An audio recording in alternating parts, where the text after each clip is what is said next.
Hello everyone, स्वागत है आप सभी का आपके अपने चैनल प्रिंस एजुकेशन पर। आइए आज हम बात करते हैं सेकेंड ईयर एमपीडीएलएड का क्वेश्चन, जो कि आपका cognitive learning and the development of children का क्वेश्चन है और ये आपका 2020 का आया हुआ क्वेश्चन है। आप इस क्वेश्चन के माध्यम से अभी जो होने वाला एग्जाम है, आप पैटर्न को समझ सकते हैं और किस तरीके का क्वेश्चन आता है आप इसे एक बार देख के जा सकते हैं तो आसानी होगी।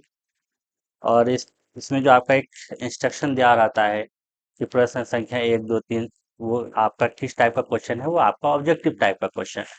ठीक है। और 4 से 9 तक जो क्वेश्चन होता है वो आपका ल- जो लिखना होता है 30 वर्ड में लिखना होता है, मतलब 30 शब्दों में आपको आंसर लिखना होता है। और वहीं अगर हम 10 से 13 तक का बात करें तो ये आपको 75 वर्ड्स में लिखना होता है। और क्वेश्चन जो है 14 से 17 में आपको 120 वर्ड, और 18 से 20 क्वेश्चन का अगर बात करें हम 150 वर्ड में आपको लिखना होता है। तो हम चलते हैं पहले क्वेश्चन की तरफ बढ़ते हैं। अगर पहले क्वेश्चन की तरफ हम बढ़ेंगे, पहला क्वेश्चन लिखा हुआ है कि रिक्त स्थानों की पूर्ति कीजिए। 5 क्वेश्चन है और पाँच एक एक क्वेश्चन 1 नंबर का है, तो टोटल 5 नंबर है यहाँ से। अगर आप देखेंगे तो पहला क्वेश्चन है कि प्रेसी के अनुसार अधिगम एक खाली जगह क्या है। According to the Pressey learning is an, ठीक है, according to Pressey learning is an, learning एक कैसा मतलब प्रोसेस है प्रेसी के इस, तो हम एक कह सकते हैं कि जो अधिगम क्या है, प्रेसी के अनुसार अधिगम जो है एक आपका अंग है। ठीक है, अधिगम जो है आपका वो क्या है, एक अंग है प्रेसी के अनुसार। ठीक है। तो फिर आपका दूसरे क्वेश्चन में कह रहा है कि संवेदी गामक अवस्था का काल है, मतलब सेंसरी मोटर स्टेज का बात कर रहा है। सेंसरी मोटर स्टेज का अगर बात कीजिएगा तो हम बताए थे ये जो आपका स्टेज होता है ये 0 से 2 वर्ष की अवस्था में होता है। ठीक है।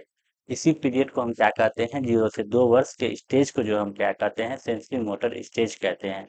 ठीक है। और यहाँ पे अगर आप देखिएगा तीसरा question, the full form of STM, STM का फुल फॉर्म क्या होता है, शॉर्ट टर्म मेमोरी। आपका एसटीएम का जो फुल फॉर्म होता है वो आपका क्या होता है, शॉर्ट टर्म मेमोरी होता है,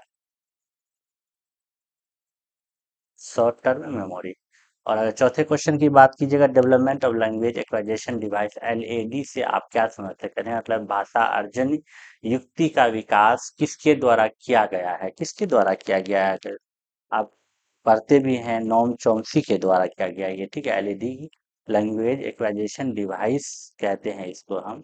ये जो आपका किया गया है ये किसके द्वारा दिया गया है, ये आपका नोम चॉम्स्की के द्वारा, नॉम चॉम्स्की के द्वारा दिया गया। ठीक है। और चेस इज एन, चेस एक कैसा गेम है, चेस आप बाहर खेलते हैं या अंदर खेलते हैं। चेस जो है आपका इंडोर गेम है और इसके साथ साथ आप इसको क्या कह सकते हैं, ये मेंटल गेम भी है। ठीक है, इंडोर गेम है और आपका मेंटल गेम है। ठीक है। तो ये आपका 5 जो था फिल इन द ब्लैंक्स वाला क्वेश्चन था, आप इसको देख सकते हैं, सिंपल क्वेश्चन है, कुछ खास है नहीं इस क्वेश्चन में। चलिए नेक्स्ट क्वेश्चन की तरफ बढ़ते हैं। नेक्स्ट क्वेश्चन क्या कहता है, आपको एक वाक्य में आंसर देना है। ठीक है। पहला क्वेश्चन कहता है right a definition of memory, memory के बारे में आप क्या समझते हैं।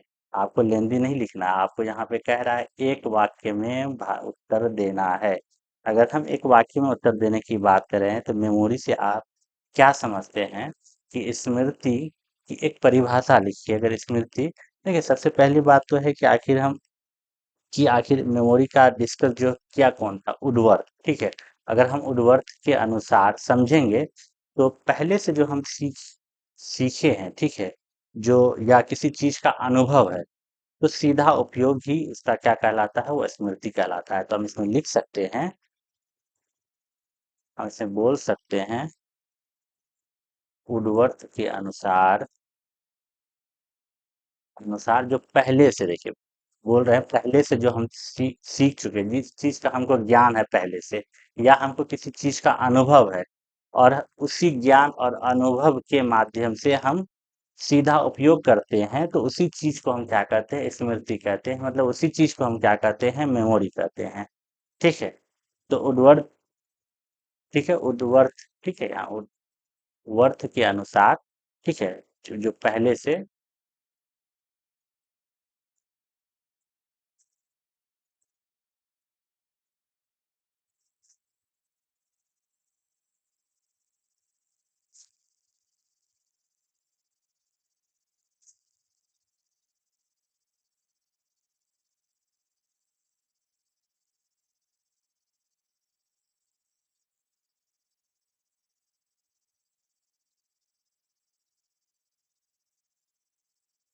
ठीक है। वुडवर्थ के अनुसार जो हम पहले से सीख चुके हैं और या उस चीज का अनुभव है, और जब हम सीखते हैं और किसी चीज का अनुभव होता है और किसी चीज में हम सीधा उसका उपयोग करते हैं, तो उसी को हम क्या कहते हैं, स्मृति कहते हैं। ठीक है, एक वाक्य में आपको उत्तर देना था। और दूसरे क्वेश्चन में आपको कह रहा है कि स्व अवधारणा की एक विशेषता लिखिए। ठीक है, मतलब सेल्फ कंसेप्ट का जो है एक आपको क्या बताना है, कैरेक्टरिस्टिक्स बताना है।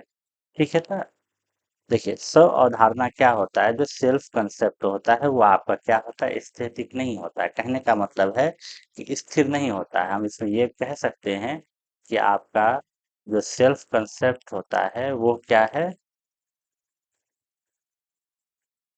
वो स्थिर नहीं होता है, स्थिर नहीं होता। ठीक है, और ये क्या कहते हैं कि ये अनुभव और सामाजिक अंतर्क्रियाओं के साथ बदलती और विकसित होती रहती है। ठीक है, ये जो है आपका स्थिर नहीं होता है, ये आपका बदलता रहता है अनुभव के साथ और सामाजिक अंतर्क्रिया के साथ। ठीक है, ये जो है आपका चेंज होता रहता है। अगर हमको किसी चीज का एक्सपीरियंस हुआ, किसी चीज का हमको पहले से नॉलेज है, आगे जाके हम उस चीज के बारे में कुछ और जाने, तो वो अवधारणा बदला ना। तो वही चीज है, वो समय के साथ क्या होता है, जो आपका जैसे जैसे एक्सपीरियंस होता जाएगा और आप लोगों से इंटरेक्शन करते जाएंगे, तो वो चीज क्या है, आपका बदलता जाएगा। इसलिए हम ये कहते हैं कि आपका स्व अवधारणा जो होता है, जो सेल्फ कंसेप्ट होता है, वो क्या होता है, आपका स्थिर नहीं होता है। ठीक है, तीसरे क्वेश्चन की अगर हम बात करें, राइट एम ऑफ इनकोडिंग। ठीक है, इनकोडिंग, एनकोडिंग का एक उद्देश्य लिखिए। क्या कह रहा है, एनकोडिंग का एक उद्देश्य लिखिए। एनकोडिंग का देखिए एक उद्देश्य क्या है आपका, बाहरी सूचना।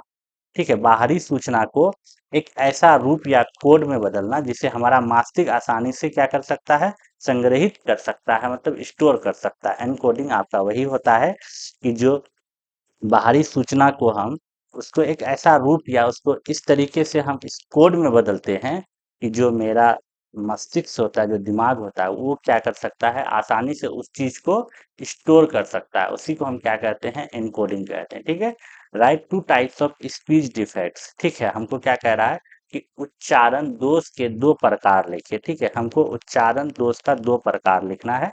तो पहला दोष हम कह सकते हैं कि हकलाना या तुतलाना। ठीक है, हम बोलने में हकला रहे हैं, कोई चीज रुक रुक के बोल रहे हैं। ठीक है, और दूसरा हम क्या कर सकते हैं कि अस्पष्ट उच्चारण नहीं हो रहा है। ठीक है, तो ये आपका क्या है, उच्चारण दोष का जो है आपका दो प्रकार है। ठीक है, पहला क्या बोल सकते हैं, आप हकलाना बोल सकते हैं या तुतलाना बोल सकते हैं। ठीक है, या आप दूसरा क्या सकते हैं, अस्पष्ट उच्चारण। ठीक है, यहाँ पे आप लिख लीजिए, पहला आपका क्या हो जाएगा, अगलाना, और दूसरा आपका क्या हो जाएगा, अस्पष्ट उच्चारण। ठीक है, और पांचवें क्वेश्चन में कह रहा है, how many stages of moral development given by Kohlberg. कि आखिर कोहलबर्ग के अनुसार जो है आपका कितना जो है स्टेज में डिवाइड किया गया था। तो अगर आप देखिएगा, कोहलबर्ग के अनुसार तीन लेवल था। ठीक है, कोहलबर्ग के अनुसार आपका तीन लेवल था, और आपका क्या था, छह स्टेज था। ठीक है, तीन लेवल था। देखिए, कोहलबर्ग के अनुसार आपका तीन लेवल था, और तीन लेवल मतलब छह स्टेज। ठीक है, एक लेवल में आपका दो स्टेज था, और और मतलब तीन लेवल में आपका छह स्टेज।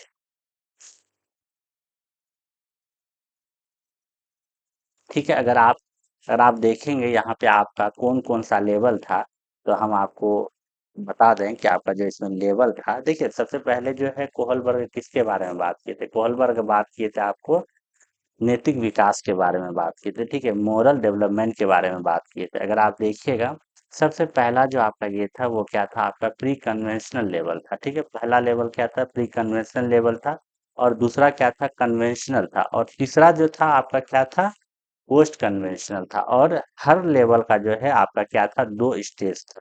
तो हम यहाँ पे सिर्फ लेवल आपको लिख रहे हैं। पहला आप बोल सकते हैं प्री कन्वेंशनल। ठीक है, दूसरा आपका कन्वेंशनल, तीसरा आपका पोस्ट कन्वेंशनल। ठीक है, ये बोल सकते हैं। तो ये आपका क्या हो जाएगा, ये आपका देखिए, ये प्री कन्वेंशनल को हम कह सकते हैं पूर्व परंपरागत स्तर, ठीक है, पूर्व परंपरागत स्तर, और कन्वेंशन लेवल को हम कह सकते हैं परंपरागत स्तर, और पोस्ट कन्वेंशन लेवल को हम कह सकते हैं कि उत्तर परंपरागत स्तर। और इसी हर एक लेवल का आपका क्या है, दो स्टेज है, ठीक है। अगर हम पहले लेवल की अगर हम बात करें प्री कन्वेंशन लेवल की, तो पहला जो लेवल में आपका जो पहला स्टेज था उसमें क्या था, दंड और आज्ञा पालन अभिमुखता, उसी में दूसरा था आपका व्यक्तिगत व्यक्तिगत लाभ अभिमुखता, ठीक है। तो जनरली देखिए यहाँ पे आपसे क्या पूछा है, सिर्फ अवस्था बताइए, मतलब ठीक है, कोहल वर्ग ने नैतिक विकास की कितनी अवस्थाएं बताई है। तो इसलिए ज्यादा आपको डिस्कस नहीं करना, भले हम आपको बता रहे हैं लेकिन आपको सिर्फ यहाँ ये बोलना है कि 3 लेवल और 6 स्टेज में जैसे, क्योंकि आपका 1 नंबर का क्वेश्चन, अब उस 1 नंबर के लिए आप पूरा कॉपी पढ़िएगा तो वो आपकी मर्जी है। अगर हम तीसरे क्वेश्चन की बात करें, तीसरा क्वेश्चन क्या कहता है कि सही विकल्प चुनकर लिखिए, मतलब ये आपका ऑब्जेक्टिव बेस्ड क्वेश्चन है, ठीक है, हमको सही क्वेश्चन का इसमें उत्तर देना है, ठीक है। तो अगर आप पहला क्वेश्चन देखिएगा, पहला क्वेश्चन क्या कहता है कि अधिगम का मुख्य नियम क्या है, अधिगम का मुख्य नियम है, कौन सा नियम है, chief law of learning is, वो आपका क्या है, अभ्यास का नियम है, मतलब लॉ ऑफ एक्सरसाइज है, ठीक है। अधिगम का मुख्य नियम क्या है, अभ्यास का नियम है। और दूसरा क्वेश्चन देखिएगा, बचपन में अवधारणाओं के विकास को प्रभावित करने वाला कारक है, मतलब कि जो बचपन में जो अवधारणाएं के विकास को प्रभावित कौन कर सकता है इसमें से, ठीक है। तो आपका पहला दिया हुआ है बौद्धिक क्षमता, या ज्ञानेंद्रिय, या अनुभव, या तो सभी, कहने का मतलब इंटेलेक्चुअल कैपेसिटी, या सेंस ऑर्गन, या एक्सपीरियंस। तो आप इसमें क्या कह सकते हैं, आपका सभी जो है आपके बचपन की अवधारणाओं के विकास को क्या कर सकता है, प्रभावित कर सकता है। तो इसलिए हम कह सकते हैं इसमें कि आपका उपरोक्त सभी क्या होगा, सही होगा। क्वेश्चन नंबर 3 का बात कीजिएगा, यहाँ कह रहा है कि अवधान विक्षेप का कारण है, मतलब ठीक है, डिस्ट्रैक्शन अटेंशन इज किसका कारण है, हैप्पीनेस का, आनंद का, या प्रेरणा का अनुभव, या सकारात्मक पर्यावरण, या अच्छा स्वास्थ्य। तो ये जो है आपका इसमें जो है आंसर होगा वो आपका क्या होगा, लैक ऑफ मोटिवेशन, मतलब प्रेरणा का अभाव, ठीक है। डिस्ट्रैक्शन अटेंशन की बात कर रहा है ना कि क्या कारण हो सकता है, तो इसमें जो कारण हो सकता है वो आपका प्रेरणा का अभाव हो सकता है, ठीक है। तो ये था आपका तीसरा का। अब चौथा का अगर आप देखिएगा, चौथा कह रहा है सामाजिक अधिगम सिद्धांत के निर्माता हैं, the founder of social learning theory का बात कर रहा है। तो यहाँ पे आपका क्या है, बंद्वारा, या स्किनर, ठीक है, या वाटसन, या वाल्टर। तो ये जो है आपका किसके द्वारा दिया गया था, सोशल लर्निंग थ्योरी, ये बंद्वारा के द्वारा आपका दिया गया था, ठीक है। ये आपका किसके, बंद्वारा के द्वारा दिया गया था, ठीक है। तो ये आपका चौथा का आंसर है। अब पांचवा का अगर देखिएगा, ये तो क्या कहता है पांचवा में, आत्मनियंत्रण नियंत्रण की मनोवैज्ञानिक विधि है, मतलब psychological method of self control is, ठीक है।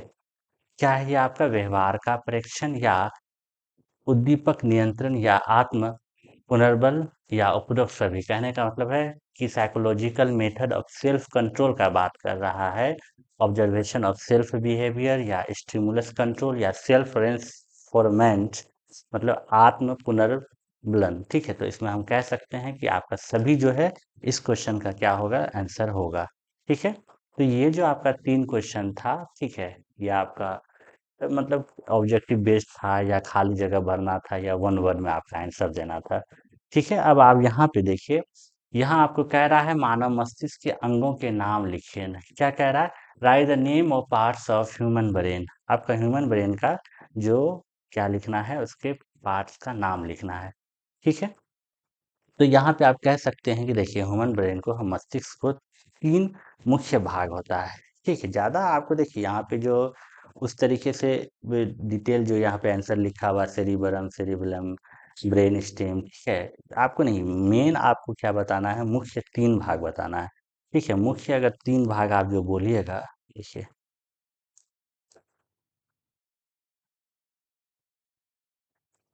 3 मुख्य भाग में पहला क्या हो जाएगा, आपका फोर ब्रेन हो जाएगा, ठीक है, फोर ब्रेन हो जाएगा, पहला आपका क्या हो जाएगा, फोर ब्रेन, ठीक है, फोर ब्रेन हो जाएगा। इसी को हम क्या कहते हैं, इसी को हम कहते हैं अग्र मस्तिष्क, मस्तिष्क, ठीक है। और इसमें देखिए, इसमें क्या होता है, आपका सेरेब्रम और थैलेमस आपका होता है इसकी इसी में, ठीक है। इसमें आपका क्या होता है, इसमें जो आपका होता है, इसमें आपका सेरेब्रम और थैलेमस थैलेमस शामिल है, ठीक है। और दूसरा आपका क्या होता है, हमको डिटेल एक्सप्लेनेशन नहीं लिखना है, हमको यहाँ बस क्या कह रहा है कि पार्ट्स का नाम लिखने के लिए। जनरली देखिए, आपका जो मस्तिष्क बांटा होता है वो 3 भाग में, कहते हैं ना कि आगे का, बीच का और पीछे का। तो ये आपका फोर ब्रेन जो होता है वो अग्र मस्तिष्क होता है, इसमें आपका थैलेमस और सेरेब्रम शामिल है, ठीक है। और अगर आप उसके बाद देखिएगा, बीच का जो होता है वो आपका क्या होता है, मध्य मस्तिष्क, वो आपका मिड ब्रेन होता है, ठीक है। वो आपका क्या होता है, मिड ब्रेन होता है, उसी को हम क्या कहते हैं, मध्य मस्तिष्क, ठीक है। अगर और तीसरे नंबर की अगर बात कीजिएगा, वो आपका होता है हिंद ब्रेन। क्या होता है वो आपका, हिंद ब्रेन, इसी को हम क्या कहते हैं, पश्च मस्तिष्क, ठीक है। तो और इसके अंदर जो आता है आपका, वो क्या आता है, मेडुला आता है और सेरिबुलम आता है, ठीक है। इसके अंदर आपका क्या आएगा, देखिए, मेडुला, ठीक है, मेडुला और आपका क्या आता है, और सेरिबेलम आता है, ठीक है। तो ये आप इतना आपको लिख सकते हैं कि right the name of parts of human brain, ठीक है।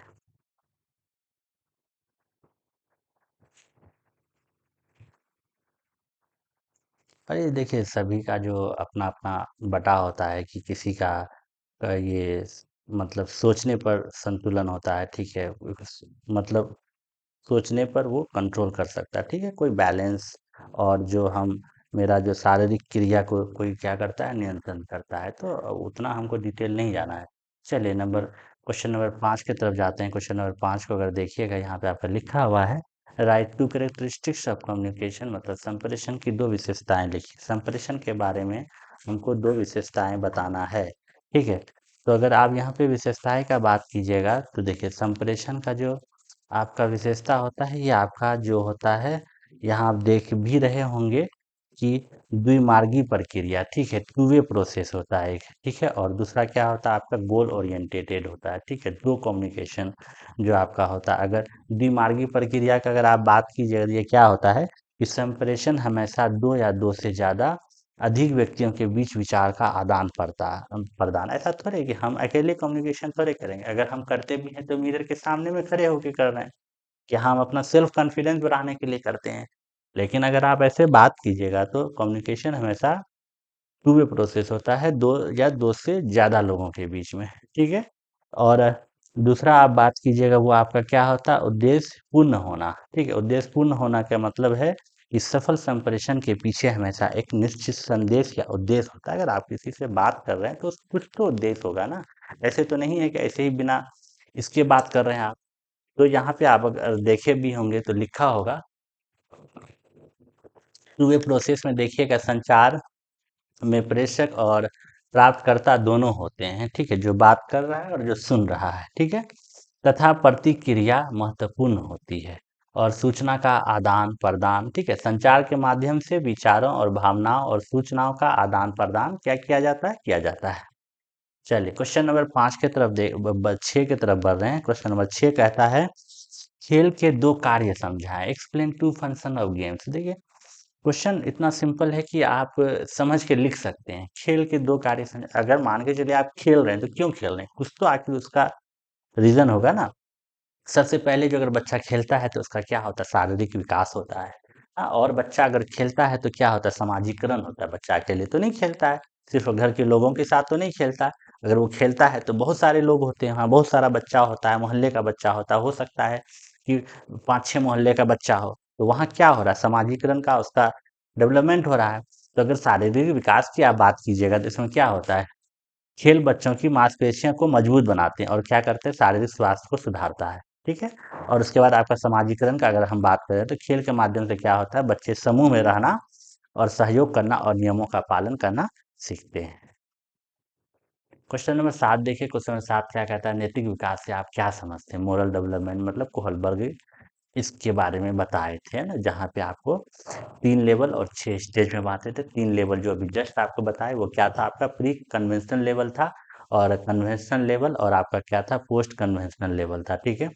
तो यहाँ पे आपको मोरल डेवलपमेंट के आपको के बारे में जो आपको बताना है, तो आप देखिएगा यहाँ पे आपका लिखा भी हुआ है कि नैतिक विकास वो प्रक्रिया है जिसके द्वारा व्यक्ति सही और गलत की समझ, नैतिक मूल्यों तथा अच्छे आचरण को सीखता और विकसित करता है। इसमें व्यक्ति जिम्मेदार और नैतिक निर्णय लेने में क्या होता है, सक्षम बनता है।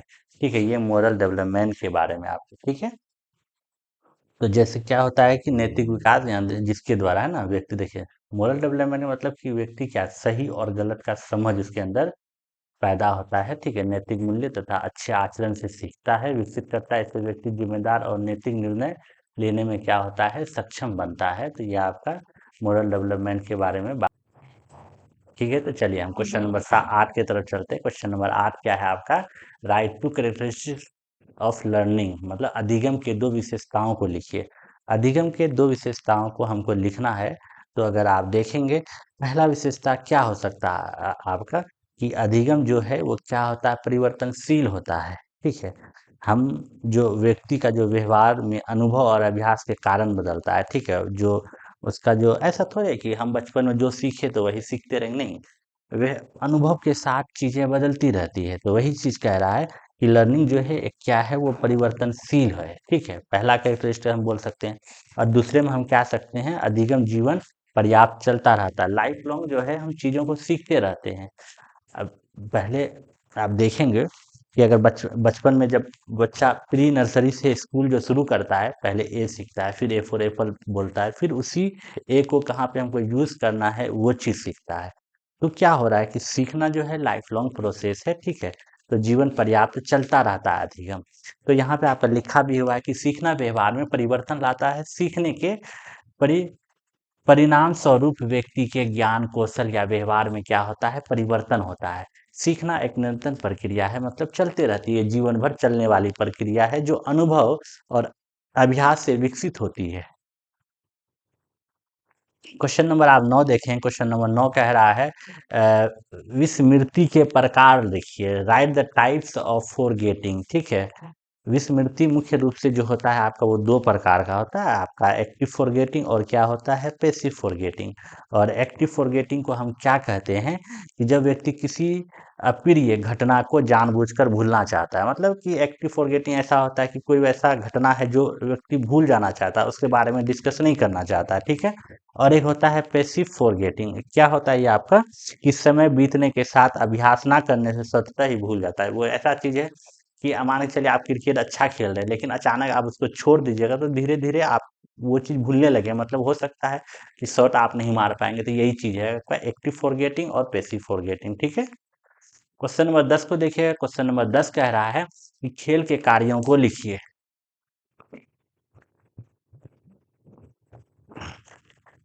देखिए क्या कह रहा है, right the function of games, मतलब खेल के कार्यों को हमको क्या कह रहा है, लिखने के लिए कह रहा है। देखिए, खेल के कार्यों को लिखना है तो सबसे पहले हम बोल सकते हैं कि बाल विकास में खेल का क्या होता है, बहुत महत्वपूर्ण मतलब कार्य है, ठीक है। सबसे पहला अगर आप बोल सकते हैं, संज्ञानात्मक विकास होता है, ठीक है। संज्ञानात्मक विकास के अंदर क्या हो जाता है कि बच्चे खेल में समस्या समाधान, ठीक है, और रचनात्मकता और निर्णय लेने की क्षमता का विकास करते हैं, ठीक है। पहेलियाँ और शतरंज जैसे खेल क्या होता है, मानसिक व्यायाम कराते हैं, ठीक है। ये आपका क्या हो जाता है, संज्ञानात्मक विकास कहने का मतलब है कोग्निटिव फंक्शन, ठीक है।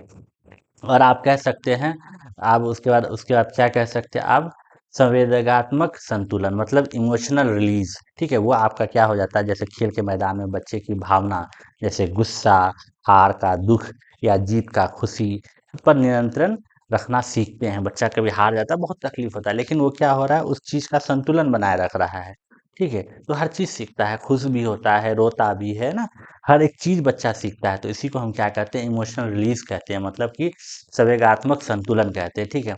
उसके बाद इसमें हम कह सकते हैं कि भाषा का विकास होता है। जब गेम खेलते हैं तो वहाँ क्या होता है, भाषा का विकास होता है, कि साथियों के साथ खेलते समय क्या होता है, बच्चा नया शब्द सीखता है, ठीक है, और अपनी बात कहना सीखते हैं। ठीक है, तो ये हम चीज़ लिख सकते हैं कि और इसके बारे में और हम एक्सप्लेन करेंगे कि ऐसा थोड़े है कि देखिए, ये तो हम आपको बताए कि आप इस तरीके से लिख सकते हैं। खेल के कार्यों को लिखिए, आप आराम से लिखिए जो समझ में आ रहा है। तो यहाँ पे आप देख भी रहे होंगे कि पहला शारीरिक विकास, खेल शरीर के स्वास्थ्य और मजबूत और फिट बनाते हैं, इसमें आप और लिख सकते हैं। मानसिक विकास, खेल एकाग्रता, निर्णय क्षमता और आत्मविश्वास को बढ़ाते हैं। मानसिक विकास कौन खेलों से होता है? अभी जस्ट हम बोले कि आपका किससे, चेस खेलने से होता है, शतरंज खेलने से। और पहेली अगर दीजिएगा तो बच्चा नहीं बता पाएगा, तो अपने दिमाग में जोड़ देगा, तो होगा ना मानसिक विकास का। ठीक है, उसके बाद सामाजिक विकास, खेल सहयोग, नेता और टीम भावना विकसित करती है। अगर हम एक जो जब खेलते हैं तो एक पूरा मतलब मोहल्ले के बच्चे के साथ खेलते हैं, तो वहाँ क्या आ रहा है कि मेरे घर का बच्चा नहीं ना है, पूरे मोहल्ले का बच्चा के साथ खेलते हैं, तो वहाँ क्या हो रहा है, मेरा ये मतलब कि सोशल डेवलपमेंट हो रहा है, सामाजिक विकास हो रहा है। मनोरंजन, खेल आनंद और तनाव से क्या करता है, राहत है। सही बात है, गेम तो है जो इसलिए तो कहता है कि आप खेल खेलिए, शाम में बच्चों को खेल खिलाना ही चाहिए, चाहे कितना भी बिजी शेड्यूल हो। उससे क्या होता है, उसको आनंद आता है और उसका तनाव को जो है, बच्चा अगर थोड़ा स्ट्रेस फील कर रहा है, उसको राहत मिलता है। इसलिए कहता है, बड़े बड़े लोग जब भी होते हैं उसको टाइम नहीं मिल पाता, कहता है कि आप एक्सरसाइज कीजिए, मॉर्निंग वॉक कीजिए। ठीक है, और आज का टाइम तो बहुत फास्ट है, और इस टाइम में आप अपने आप को मतलब तनाव मुक्त रखने के लिए बहुत चीज करना पड़ता है। लोग योगा करते हैं, क्या क्या नहीं करते हैं ना। क्वेश्चन नंबर देखिए, अब यहाँ पे अथवा भी है, क्योंकि ये आपका 75 शब्द में लिखने वाला क्वेश्चन है आपका। ठीक है, अथवा में अगर आप देखिएगा तो अथवा में आपका कौन सा क्वेश्चन है, अथवा में आपका है कि बालकों की स्मृति बढ़ाने के लिए कौन से उपाय करेंगे मतलब क्या कह रहा है कि right strategies of increase memory growth, मतलब बच्चों की आपकी मेमोरी को बढ़ाने के लिए क्या करेंगे। देखिए, बच्चों की मेमोरी बढ़ाने के लिए हम क्या कर सकते हैं, नियमित पुनरावृत्ति मतलब रेगुलर रिवीजन कर सकते हैं। बच्चे को कहेंगे तुम बार बार चीजों को दोहराओ, बार बार दोहराने से क्या होता है, जो बच्चा उसको वो चीजें याद रहती है। इसलिए कहा जाता है ना कि जब आप आगे का पढ़ते हैं तो एक बार पीछे का रिवीजन कर लीजिए। ठीक है, उसके बाद क्या कह रहा है कि रुचिकर शिक्षण मतलब इंटरेस्टिंग लर्निंग मेथड से चित्र, खेल और कहानियों के माध्यम से पढ़ाना। बच्चे को आप एक्टिविटी बेस्ड लर्निंग दीजिए, ताकि उससे क्या होते, बच्चे को जल्दी समझ में आए। ठीक है, उसके बाद क्या कह रहा है, एडिक्वेट स्लीप मतलब पर्याप्त नींद लीजिए। अच्छी नींद स्मृति को क्या कराता है, मजबूत बनाता है। अगर मान के चलिए आप ये 4 घंटा 5 घंटा सोए, तो आप अगर नींद पूरा नहीं हुआ है तो आप चीज़ों को भूल जाइएगा, तो आपकी मेमोरी में क्या होगा, वो ग्रोथ नहीं होगा। इसलिए कहता है कि आप अच्छी नींद लीजिए, बैलेंस डाइट लीजिए, है ना। और आप अभ्यास और एकाग्रता बनाए रखिए। वो चीज़ क्या करता है, आपके मेमोरी ग्रोथ को करने में क्या करता है, फायदा करता है। ठीक है, क्वेश्चन नंबर अगर 11 देखिए, क्वेश्चन नंबर 11 कह रहा है कि विच फैक्टर्स अफेक्टिंग लर्निंग, मतलब कि अधिगम को कौन प्रभावित करने वाला कारक है। ठीक है, अधिगम को देखिए, प्रभावित करने वाला जो कारक होता है वो क्या होता है, जो आपका शिक्षार्थियों से संबंधित कारक है। इसमें क्या होता है कि बालक की बुद्धि, ठीक है, सीखने की इच्छा या शारीरिक व मानसिक स्वास्थ्य और इसकी परिपक्वता मतलब मैच्योरिटी उसका। ठीक है, ये चीज़ हो सकता है। उसके बाद क्या होता है, शिक्षा, ये तो था शिक्षार्थी से संबंधित, जो बच्चों से संबंधित जो इफ़ेक्ट कर सकता है लर्निंग को। क्या कर सकता है कि बालक की बुद्धि कैसी है। हो सकता है किसी का आईक्यू ज़्यादा तेज हो, किसी का आईक्यू कम हो, है ना। सीखने सीखने की इच्छा, किसी बच्चे को एकदम पढ़ने का इच्छा नहीं होता, क्लास में एकदम मंद होके बैठे रहते हैं, क्या सर पढ़ा रहे नहीं पढ़ा रहे, वो अपने काम में एकदम मस्त होते हैं, है ना। तो वही कह रहा है कि बालक की बुद्धि और सीखने की इच्छा। ठीक है, उसके बाद शारीरिक और मानसिक स्वास्थ्य, आपका हेल्थ सही नहीं है। अगर मान के चलिए आपकी तबीयत खराब है, तो क्लास में कैसे बैठ पाइएगा। या आपका मानसिक स्वास्थ्य अच्छा नहीं है, तो आपको मन लगेगा नहीं लगेगा, वो भी तो आपकी लर्निंग को प्रभावित कर रहा है, आपके अधिगम को प्रभावित कर रहा है। ठीक है, और आपका मैच्योरिटी लेवल कैसा है, मतलब परिपक्वता, मतलब कि आप सह चीज़ों को ये मतलब सीरियस वे में ले रहे हैं कि नहीं ले रहे हैं। एग्जाम है छोड़ देते हैं, भाई आप एग्जाम में अगर नहीं पढ़िएगा तो फिर क्या होगा, आपका रिजल्ट खराब होगा। उसके बाद शिक्षक से संबंधित कारक क्या हो सकता है, शिक्षक का व्यवहार। अगर माने चले हम पढ़ा रहे हैं क्लास में, अगर हम बच्चों के साथ अच्छा व्यवहार नहीं करेंगे या मेरा व्यवहार अच्छा नहीं होगा, तो वो भी क्या हो सकता है कि वो भी बाधक बन सकता है अधिगम का। उसके बाद विषय का ज्ञान, अगर मैं विषय का हमको सही से ज्ञान नहीं होगा, ठीक है, तो फिर वहाँ वो भी दिक्कत है, हम बच्चे को पूरे तरीके से उसको हम सेटिस्फाई नहीं कर पाएंगे उस टॉपिक से रिलेटेड। उसके बाद कह रहा है कि शिक्षण विधियाँ, ठीक है, कि आखिर मेरा पढ़ाने का मेथड कैसा है। अब देखिए, किसी को नॉलेज बहुत होता है लेकिन पढ़ाने का मेथड नहीं होता है तो बच्चा नहीं समझ पा रहा। आज का बच्चा है कि वो आपको आपको जो एग्जाम्पल देना होगा बाहरी दुनिया से ला के आपको रिलेट करके पढ़ाना होगा ताकि बच्चा चीज़ों को आसानी से समझ पाए। अब किताब में जो है आप उसी को पढ़ा रहे बच्चा नहीं समझ पाएगा जल्दी। तो ये चीज़ है, उसके बाद क्या हो सकता है कि आपका अधिगम को कौन बाधक बन सकता है? आपका पर्यावरण भी कर सकता है, जैसे कक्षा का वातावरण कैसा है या उचित प्रकाश लाइट रूम में क्लासरूम में है या नहीं है, हवा का व्यवस्था है नहीं। अब गर्मी में बच्चा बैठ रहा है तो वहाँ क्या पढ़ेगा? अगर मान के चलिए शिक्षक उसको पढ़ा भी रहा है तो कुछ समझ में आएगा? नहीं ना समझ में आएगा। तथा परिवार और समाज का सहयोग भी ज़रूरी होता है ना, ठीक है? वो अगर नहीं होगा तो वो भी क्या होगा? अधिगम को बाधक करेगा, ठीक है? तो यहाँ पे इसी चीज को थोड़ा ये एक्सप्लेन करके लिखना है। बुद्धि, प्रेरणा, रुचि, स्वास्थ्य, पर्यावरण, अभ्यास, शिक्षण, विधि। ठीक है, तो चलिए इसके और में क्वेश्चन जो है आपका वो क्या है? वो है आपका बालकों की स्मृति बढ़ाने के लिए कौन से उपाय करेंगे? लिखिए, मतलब कि right strategies of increasing memory growth of children. ठीक है, बच्चों की मेमोरी बढ़ाने के लिए आप क्या चीज करेंगे? ये चीज तो अभी हम जस्ट पढ़े कि मेमोरी बढ़ाने के लिए हम बच्चों को क्या क्या कर सकते हैं। ठीक है।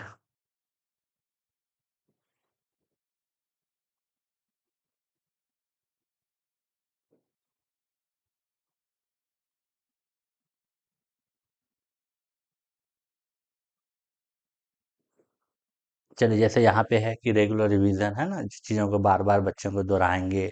या उसका क्या कह रहा है कि रुचिकर शिक्षण, मतलब बच्चों को हम एक्टिविटी बेस्ड लर्निंग देंगे, कहानी और खेल के माध्यम से पढ़ाएंगे। अच्छी नींद लेंगे, अच्छी डाइट लेंगे और हम रेगुलर अभ्यास करते रहेंगे, लेकिन एक कंसंट्रेशन के साथ, एकाग्रता के साथ अगर ध्यान नहीं देंगे तो वो मेरे मेमोरी ग्रोथ करने में क्या होगा? मदद नहीं करेगा। ठीक है। क्वेश्चन नंबर अगर 12 को देखिए, क्वेश्चन नंबर 12 क्या कहता है? क्वेश्चन 12 कह रहा है कि विच आर द टूल्स और मीन ऑफ थिंकिंग, कहने मतलब चिंतन के उपकरण या साधन बताइए। ठीक है, चिंतन का आपको क्या बताना है? उपकरण बताना है या और साधन बताना है। देखिए क्या होता है कि चिंतन एक उच्च मानसिक प्रक्रिया है। ठीक है, चिंतन जो होता है एक आपका क्या होता है? उच्च मानसिक प्रक्रिया है। ठीक है।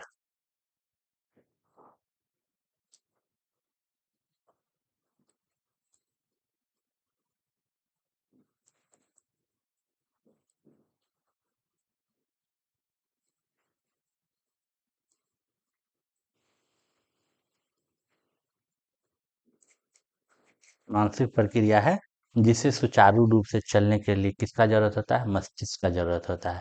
ठीक है, अब देखिए हम उपकरण का जो हम उपयोग कर सकते हैं वो आपका क्या हो सकता है? वो हम प्रतिमाएं बना सकते हैं, इमेज बना सकते हैं। जैसे जब हम किसी वस्तु के बारे में सोचते हैं तो मस्तिष्क में उसका क्या होता है? चित्र बनता है। ठीक है, और कंसेप्ट मतलब कि इसमें हम कह सकते हैं किसी वस्तु या वर्ग या सामान्य विशेषताएं, जैसे कुत्ता कहने पर चार पैर वाला वफादार जानवर दिमाग में आता आता है ना कि कंसेप्ट। अच्छा, कुत्ता, कुत्ता का चार पैर है, और चार पैर किसको किसको है? गाय को है ना।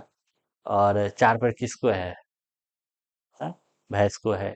तो ये सब चीज एक दिमाग में आता है, प्रतिक्रिया या अवधारणाएं। ठीक है, तो उसके बाद आप क्या है? आपका भाषा, लैंग्वेज, हम शब्दों और वाक्यों के माध्यम से अपने विचार को क्या करते हैं? दिशा देते हैं, है ना।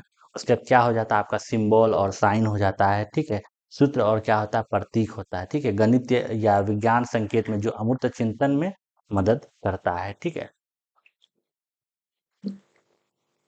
ये आपका टूल है और मीन्स ऑफ थिंकिंग है। ठीक है, चिंतन का उपकरण या साधन है। और चिंतन जो है आपका एक उच्च मानसिक प्रक्रिया है। ठीक है। चलिए क्वेश्चन नंबर 12 था। क्वेश्चन नंबर 12 का अगर और में देखेंगे तो यहाँ और में जो आपका क्वेश्चन है कि what is the contribution of Bruner's theory, है ना, Bruner's Bruner's theory in education. ठीक है, बर्नर्स के सिद्धांत के शिक्षा में क्या योगदान है? इसका योगदान शिक्षा में क्या रहा है?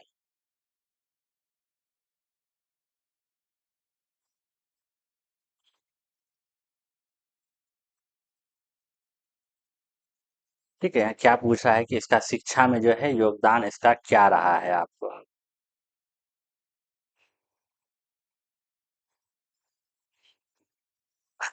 तो यहाँ पे अगर आप देखेंगे सबसे पहले जो आपका आंसर है कि डिस्कवरी लर्निंग। ठीक है, बर्नर्स थ्योरी जो एजुकेशन में जो आपका इसका कंट्रीब्यूशन रहा है, ये क्या है, डिस्कवरी लर्निंग है आपका, मतलब खोज आधारित अधिगम है। ठीक है, ये इसमें आपका क्या है, विद्यार्थियों को स्वयं खोज कर सीखने के लिए क्या किया जाता है, प्रोत्साहित किया कर किया जाता है, या उसको करना भी चाहिए, मतलब ठीक है। और स्पाइरल करिकुलम मतलब ये क्या है, आपका विषयों को विभिन्न स्तरों पर बार बार और अधिक गहराई से पढ़ाने पर क्या करता है, बल देता है। ठीक है। ठीक है, सबसे पहला आपका क्या था, डिस्कवरी बेस्ड लर्निंग था। तो डिस्कवरी बेस्ड लर्निंग में आपका क्या है, विद्यार्थी को समय खोजकर सीखने के लिए प्रेरित करता है, किया। ठीक है। और क्या होता है इसमें, जो आपका डिस्कवरी लर्निंग में होता है, वो जिज्ञासा, रचनात्मकता और समस्या समाधान क्षमता का क्या होता है, विकास होता है। और स्पाइरल करिकुलम में आपका क्या होता है, ये किसी विषय को अलग अलग स्तरों पर बार बार पढ़ाया जाए, और क्या होता है कि हर बार विषयों को अधिक गहराई से समझाया जाए, तभी ना बच्चा समझेगा उस चीज को। और उसके बाद क्या होता है आपका, कि विद्यार्थी केंद्रित शिक्षा हो। ठीक है, कहने का मतलब है शिक्षण प्रक्रिया जो है, देखिए ये इसका मतलब कंट्रीब्यूशन था बर्नर का, यहाँ पे लिखा हुआ नहीं है कि आपका जो है क्या हो।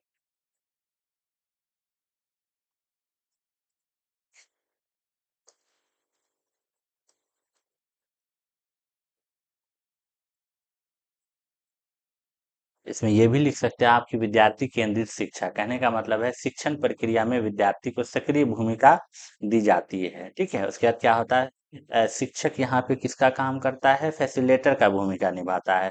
ठीक है, उसके बाद आप इसमें बोल सकते हैं कि प्रतिनिधित्व के तीन रूप होते हैं, मोड्स ऑफ रिप्रेजेंटेशन, आखिर किस तरीके से, मतलब इनएक्टिव मतलब क्रियात्मक या चित्रात्मक या प्रतीकात्मक। ठीक है, क्रियात्मक क्या होता है, कार्य करके सीखने को कहते हैं हम। ठीक है, उसके बाद चित्रात्मक क्या होता है, चित्र और मॉडलों के द्वारा सिखाते हैं बच्चों को। और प्रतीकात्मक क्या होता है, भाषा और प्रतीकों द्वारा सीखना है। ठीक है, उसके बाद हम कह सकते हैं इसमें तर्क एवं चिंतन का विकास होता है। ठीक है, विद्यार्थी में तार्किक सोच, उसके बाद हम क्या कह सकते हैं, विश्लेषण और निर्णय क्षमता का क्या होता है, विकास करता है। ये सब आपका क्या था, कंट्रीब्यूशन था बर्नर्स थ्योरी इन एजुकेशन में। ठीक है, प्रतिनिधित्व का आपका तीन रोल होता है। ठीक है, तीन रूप होता है आपका, पहला क्या होता है, देखिए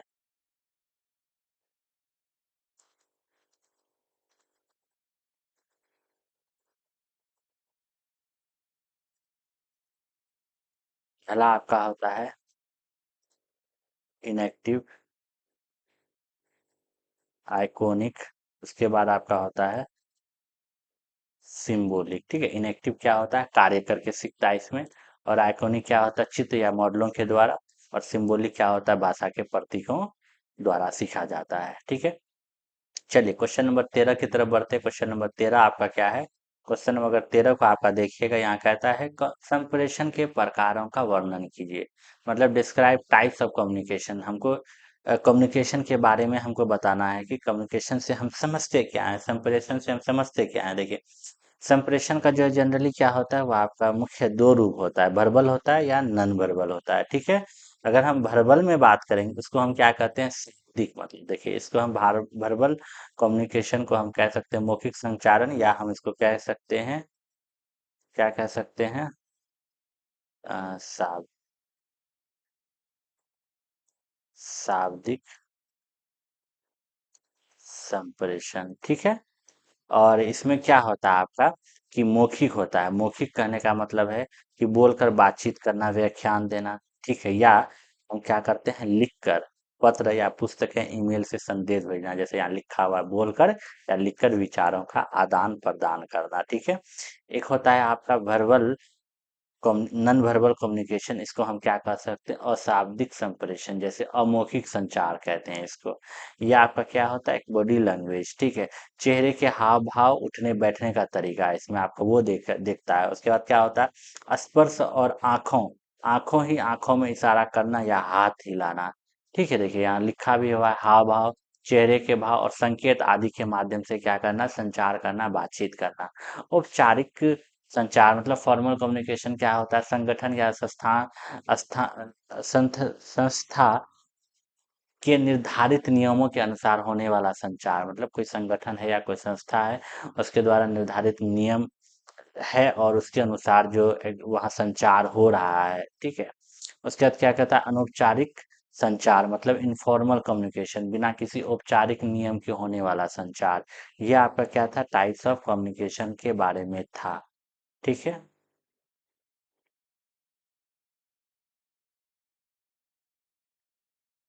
इसी में और में जो है आपका क्वेश्चन लिखा हुआ है, explain importance of language development. क्या लिखा हुआ है आपका, आपका इसमें जो क्वेश्चन लिखा हुआ देखिए,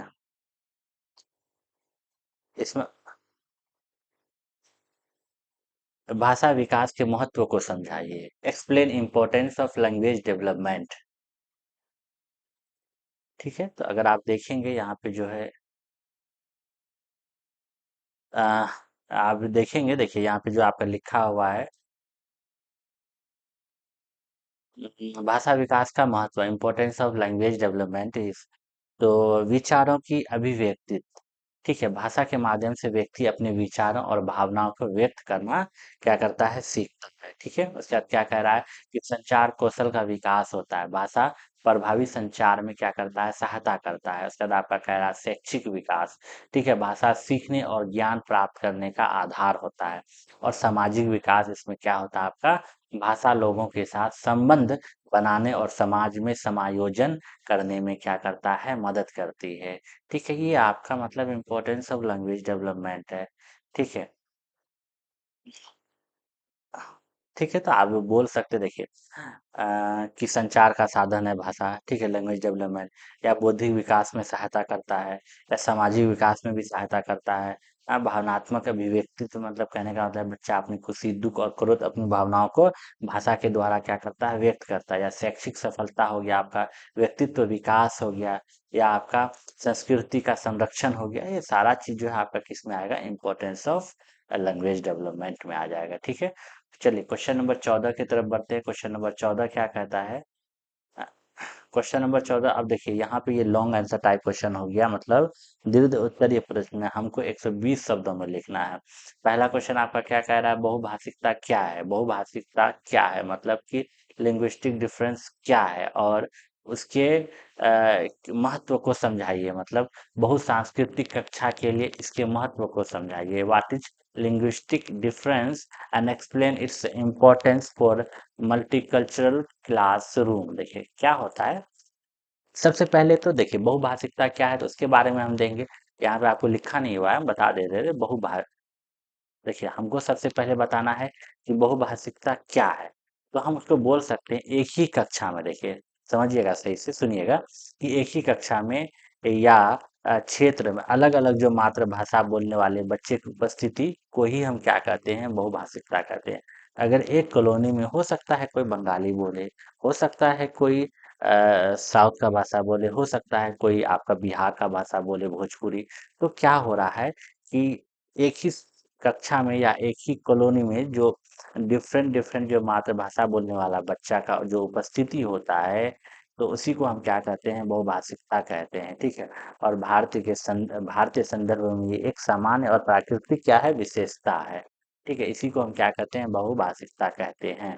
और इसका क्या कह रहा है, इसका जो आपको कहना है, बहुसांस्कृतिक कक्षा का महत्व बताना है कि आखिर multi importance of multicultural classroom के बारे में बताना है। देखिए हम इसको किस तरीके से इसके इम्पोर्टेंस को हम कह सकते हैं, कि देखिए इसका महत्व इस तरीके से हो सकता है, इसको हम संसाधन के रूप में उपयोग कर सकते हैं। कहने का मतलब है कि जो आपका एनसीएफ होता है, एनसीएफ के अनुसार जो है, मतलब राष्ट्रीय पाठ्यचर्या रूपरेखा के अनुसार क्या होता है, बहुभाषिकता कक्षा में क्या होता है, एक बाधा नहीं बल्कि एक संसाधन के रूप में हमको इसका क्या करना चाहिए, उपयोग करना चाहिए। इसलिए उपयोग करना चाहिए, बच्चा वहाँ जो है एक दूसरे के भाषा से क्या सीखता है, नया शब्द सीखता है। तो हम कह सकते हैं ना कि संसाधन के रूप में। ठीक है, हम क्या कह सकते हैं, कि हम पहला कह सकते हैं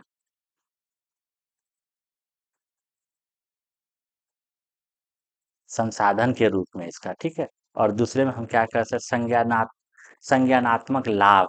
ठीक है, मतलब कि क्या हो जाता है, कोग्निटिव ग्रोथ जो होता है वो क्या होता है, संज्ञानात्मक लाभ। देखिए यहाँ पे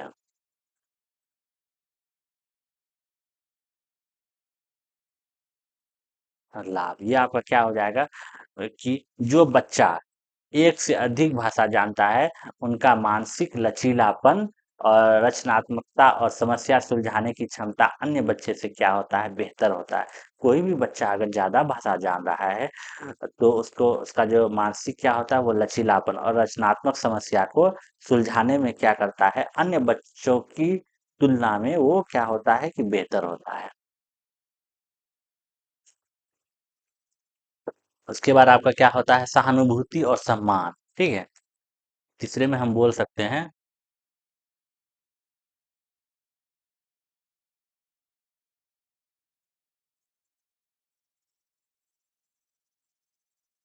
और सम्मान।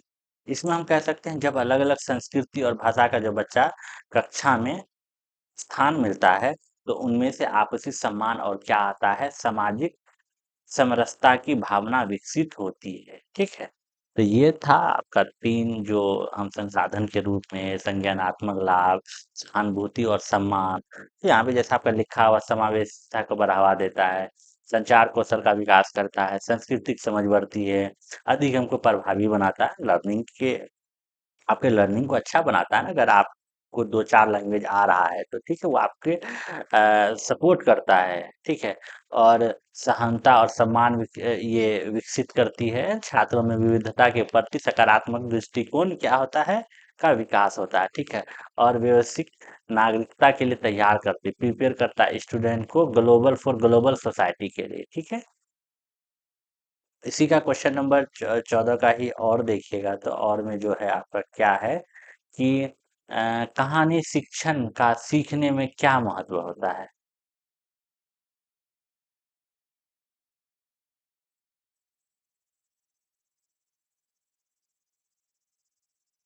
कहानी शिक्षण का सीखने में क्या महत्व होता है, समझाइए। ठीक है, तो explain what is the importance of story telling in learning के बारे में आपसे यहाँ पूछ रहा है। आप यहाँ अगर देखिए तो मतलब इसको आप अगर कहानी शिक्षण का सीखने का क्या महत्व होता है, देखिए होता है ये कि कहानी बच्चों के सीखने का क्या होता है, एक प्रभावी और रोचक माध्यम है। इसलिए क्लास में बच्चों को कहानी के माध्यम से कभी-कभी हम उसको चीज़ों को बताते हैं।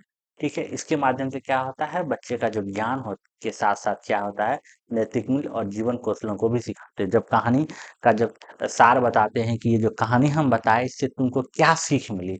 जब बच्चों से पूछते हैं तो अपने जो दिमाग पे जोर देता है, अच्छा इस कहानी से हमको ये सीख मिला। और इसलिए हर स्टोरी के लास्ट में लिखा होता है कि आपको क्या सीख मिला, ठीक है?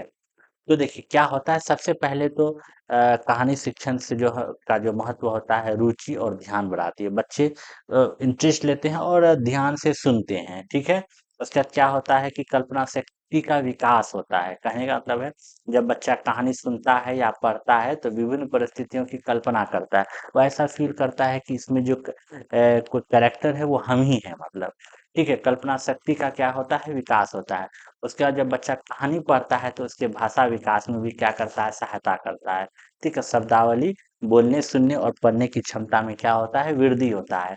तो फिर हम कह सकते हैं नैतिक शिक्षा प्रदान करती है। कहानी जो हम पढ़ते हैं उससे हमको नैतिक शिक्षा भी का भी अब पर ये ज्ञान होता है, मतलब कि ईमानदारी, दया, सहयोग और अनुशासन जैसे गुणों का क्या होता है, विकास होता है। स्मरण शक्ति बढ़ती है ना, कहानी के माध्यम से सीखी गई बातें लंबे समय तक क्या होती है, याद रहती है, स्मरण शक्ति बढ़ती है। उसके बाद हम इसमें बोल सकते हैं कि समस्या समाधान कौशल विकसित होता है, ठीक है। इसके बाद हम बोल सकते हैं कि भावनात्मक और सामाजिक विकास होता है। वो क्या होता है कि बच्चे दूसरे की भावनाओं को समझने और सामाजिक व्यवहार सीखते हैं, ठीक है। और जैसे यहाँ पे आपका लिखा हुआ है, क्या लिखा हुआ है कि कहानी कथन शिक्षण एक प्रभावी विधि है। ये विद्यार्थियों देखिए ये विद्यार्थियों की रुचि और ध्यान बनाए रखता है, सही बात है, तथा सीखने को रोचक बनाता है। कहानी के माध्यम से बच्चे नए विचार, मूल्य और अनुभवों को आसानी से समझते हैं। कहानी कथन भाषा विकास, शब्दावली वृद्धि तथा कल्पना शक्ति के विकास में सहायता करती है। ये बच्चों के स्मरण शक्ति और चिंतन क्षमता को भी बढ़ाता है। कहानियों के माध्यम से नैतिक शिक्षा, सामाजिक मूल्य और जीवन कौशल प्रभावी ढंग से सिखाए जा सकते हैं। इसलिए कहानी कथन सीखने की प्रक्रिया को सरल और आनंददायक और अधिक प्रभावशाली बनाता है।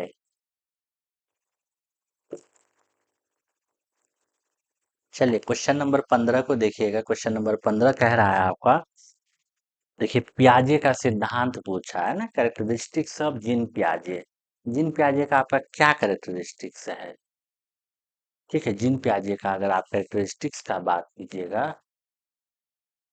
तो वह आपका देखिए, जीन पियाजे जो बात किए थे सबसे पहले, देखिए कोग्निटिव डेवलपमेंट का के बारे में, मतलब वो विकास का सिद्धांत दिए थे। और इसमें वो क्या बताए थे, मुख्य विशेषताएं बताए थे। ठीक है, कि आखिर उसका हमको देखिए कैरेक्टरिस्टिक्स बताना है। ठीक है, वो बताए थे आपको, विकासात्मक अवस्थाएं बताए थे। पियाजे संज्ञानात्मक विकास के 4 निश्चित कार्मिक अवस्था में बांटा था। ठीक है, उसमें जो आपका बांटे थे वो क्या बांटे थे, संवेदी गामक अवस्था था। उसके बाद आपका क्या था, पूर्व संकेतात्मक मूर्त। ठीक है, कंक्रीट। उसके बाद आपका क्या था, फॉर्मल, है ना। औपचारिकता संकेतात्मक, बच्चे इन अवस्था में होकर ही गुजरता है। ठीक है, कैरेक्टरिस्टिक्स बताना है, यानी हमको उसके बारे में ज्यादा डिटेल नहीं लिखना है। जैसे यहाँ पे आपको देखिए लिखा भी है कि 4 अवस्था में, है ना, संवेदी गामक, पूर्व संकेतात्मक, मूर्त, ये मूर्त। ठीक है, कंक्रीट। उसके बाद आपका क्या हो जाता है, औपचारिक संकेतात्मक अवस्था। ठीक है, ये सिद्धांत बताता है कि बच्चों की सोच और समझ उम्र के साथ विकसित होती है। इसमें आत्मसात्करण मतलब एसिमिलेशन और समायोजन एकोमोडेशन की प्रक्रियाओं का विशेष महत्व है। यह सिद्धांत बाल केंद्रित शिक्षा पर बल देता है तथा विद्यार्थियों के विकासात्मक आवश्यकताओं के अनुसार शिक्षण की वकालत करता है। ठीक है, तो इसमें आपका हो जाएगा, देखिए बालक एक नन्हा वैज्ञानिक होता है ना। पियाजे का मानना ये था कि बच्चा जो है वो क्या होता है, ज्ञान का सक्रिय निर्माता होता है, मतलब एक्टिव। ठीक है, वे पर्यावरण के साथ अंत क्रिया करके, सोशल इंटरेक्शन करके पर्यावरण के साथ अपने ज्ञान को क्या करता है, सर्जन स्वयं करते हैं। ठीक है, और एसिमिलेशन और एकोमोडेशन मतलब आत्मीकरण और संयोजन। ठीक है, समायोजन का मतलब है कि आपका, कि बच्चा नए अनुभव को क्या करता है, पुराने ज्ञान के साथ जोड़ते हैं, उसी को हम क्या कहते हैं, अ, ये कहते हैं, मतलब कि आत्मसात्करण कहते हैं, मतलब एसिमिलेशन कहते हैं, मतलब बच्चा नए अनुभव को पुराने ज्ञान में जोड़ता है। और जरूरत पड़ने पर क्या होता है, जो पुरानी स्कीमा, जो उसका जो पुराना जो उसका स्ट्रक्चर होता है, उसको बदलाव करता है, उसी को हम क्या कहते हैं, एकोमोडेशन कहते हैं, समायोजन कहते हैं। ठीक है, उसके बाद आपका क्या होता है, परिपक्वता के महत्व, मतलब कि आखिर क्या है, कि इस सिद्धांत में माना गया है कि जो सिद्धांत पियाजे जो दिए थे, ठीक है, इस सिद्धांत का ये मानना है कि जैसे जैसे बच्चे की शारीरिक आयु और परिपक्वता बढ़ती है, वैसे वैसे उसका चिंतन भी परिपक्व होता है। ठीक है, तो ये चीज था आपका। ठीक है, तो यहाँ सारा चीज आपका लिखा हुआ है, इसलिए कैरेक्टरिस्टिक के बारे में बताना, तो ये नहीं कि ठीक है, आपको अगर 4 स्टेज अच्छे से आता है तो आप चारों स्टेज को लिख दीजिए, उसके बारे में थोड़ा थोड़ा लिख दीजिए। ठीक है, उसके बाद और उसके कैरेक्टरिस्टिक्स को पूरा बयान कर दे। देखिए 4 स्टेज अगर आपको याद है तो आप उसके बारे में पूरा चीज लिख सकते हैं, प्याजे के बारे में। ठीक है, तो चलिए अभी ये क्वेश्चन देखिएगा आपका, और में क्या है, समावेशन से क्या समझते हैं, इंक्लूजन से ना, समावेशन के प्रभाव का वर्णन कीजिए, describe the effect of it. देखिए समावेशन एक ऐसी शिक्षण प्रक्रिया है, देखिए समावेशन क्या है, कि आपकी एक ऐसी शिक्षण प्रक्रिया है जिसमें सभी बच्चे को, चाहे वो सामान्य हो या विशेष आवश्यकताओं वाले, एक ही कक्षा में समान अवसर प्रदान किए। इंक्लूजन का मतलब ही वही होता है कि हम, चाहे कोई भी बच्चा हो, हम उसको एक साथ लेके चल रहे हैं। ठीक है, इसका उद्देश्य शिक्षा में समानता और सहभागिता को क्या करता है, बढ़ावा देता है।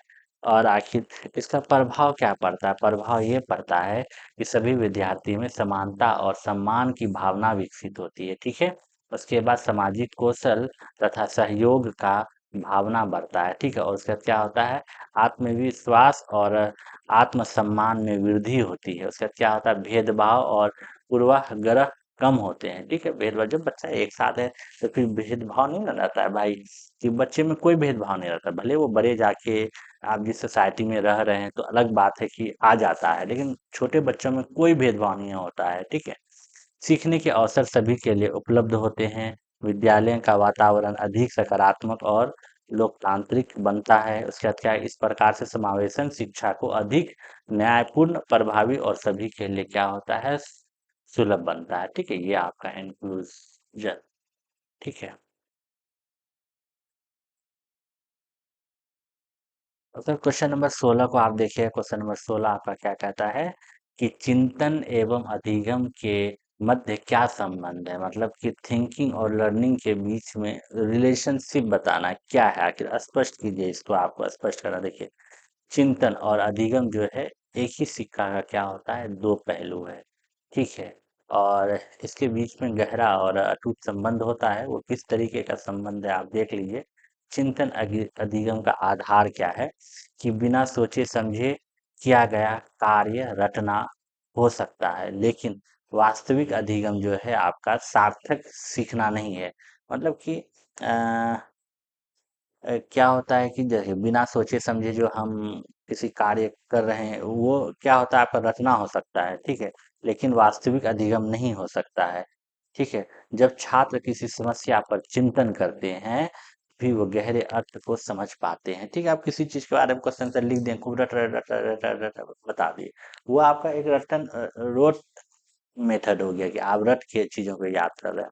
लेकिन आप किसी भी चीज के बारे में आप चीजों को समझ रहे हैं, चिंतन मंथन कर रहे हैं, तो आप उसके अर्थ को गहरे, मतलब डीप मीनिंग उसका समझ सकते हैं। ठीक है। तो यही चीज कह रहा है, तो कि विद्यार्थी जो है तभी वो गहरे अर्थ को क्या करता है, समझ पाता है। ठीक है। समस्या समाधान में क्या करता है, आपका सहायता करता है। ठीक है। थिंकिंग और लर्निंग का जो आपका ये मध्य संबंध है, वो आपका समस्या समाधान में सहायता करता है। कैसे कि अधिगम की प्रक्रिया में जब कोई बाधा आती है, आपके सीखने में जब कोई बाधा आती है, तो चिंतन सक्रिय हो जाता है। लग रहा है कि आप चीजों को नहीं सीख पाए, आपका चिंतन क्या हो जाएगा, सक्रिय हो जाएगा। चिंतन के माध्यम से बालक विभिन्न विकल्पों का विश्लेषण करता है और नया ज्ञान सीखता है। ठीक है। उसके बाद क्या हो जाता है, आपका परस्पर पूरक। कहने का मतलब है जैसे जैसे हमारा अधिगम बढ़ता है, अनुभव बढ़ता है, हमारे चिंतन का स्तर भी उन्नत होता है और अमूर्त हो जाता है। इसके विपरीत उच्च स्तरीय चिंतन अधिगम को क्या होता है, अस्थाई और प्रभावी बनाता है। तो यहाँ पर लिखा भी हुआ है चिंतन और अधिगम लर्निंग, देखिए, है ना, चिंतन और अधिगम लर्निंग एक दूसरे से घनिष्ठ रूप से जुड़े हुए हैं ना। अधिगम वो प्रक्रिया है जिसके द्वारा व्यक्ति नया ज्ञान, कौशल और अनुभव प्राप्त करता है, जबकि चिंतन उस ज्ञान को समझाने, विश्लेषण करने और समस्या के समाधान का उपयोग करने में मानसिक प्रक्रिया है। प्रभावी अधिगम के लिए चिंतन आवश्यक है, क्योंकि यह विद्यार्थियों को तथ्यों के पीछे के अर्थ को समझने में क्या करता है, हेल्प करता है ना, सहायता प्रदान करता है। चिंतन के माध्यम से विद्यार्थी तर्क करते हैं, निर्णय लेते हैं और नई परिस्थितियों में सीखी गई बातों का प्रयोग करते हैं। इस प्रकार चिंतन अधिगम को गहरा और अस्थायी बनाता है तथा अधिगम चिंतन के विकास में क्या करता है, सहायता करता है।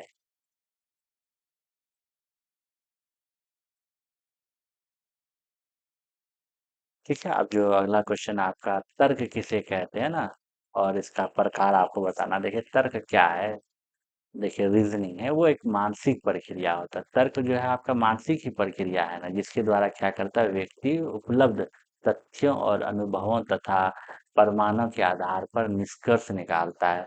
तर्क सोचने और समस्या समाधान का महत्वपूर्ण साधन है, और इसके माध्यम से व्यक्ति सही निर्णय लेने और नई परिस्थितियों को समझने में क्या होता है, सक्षम होता है।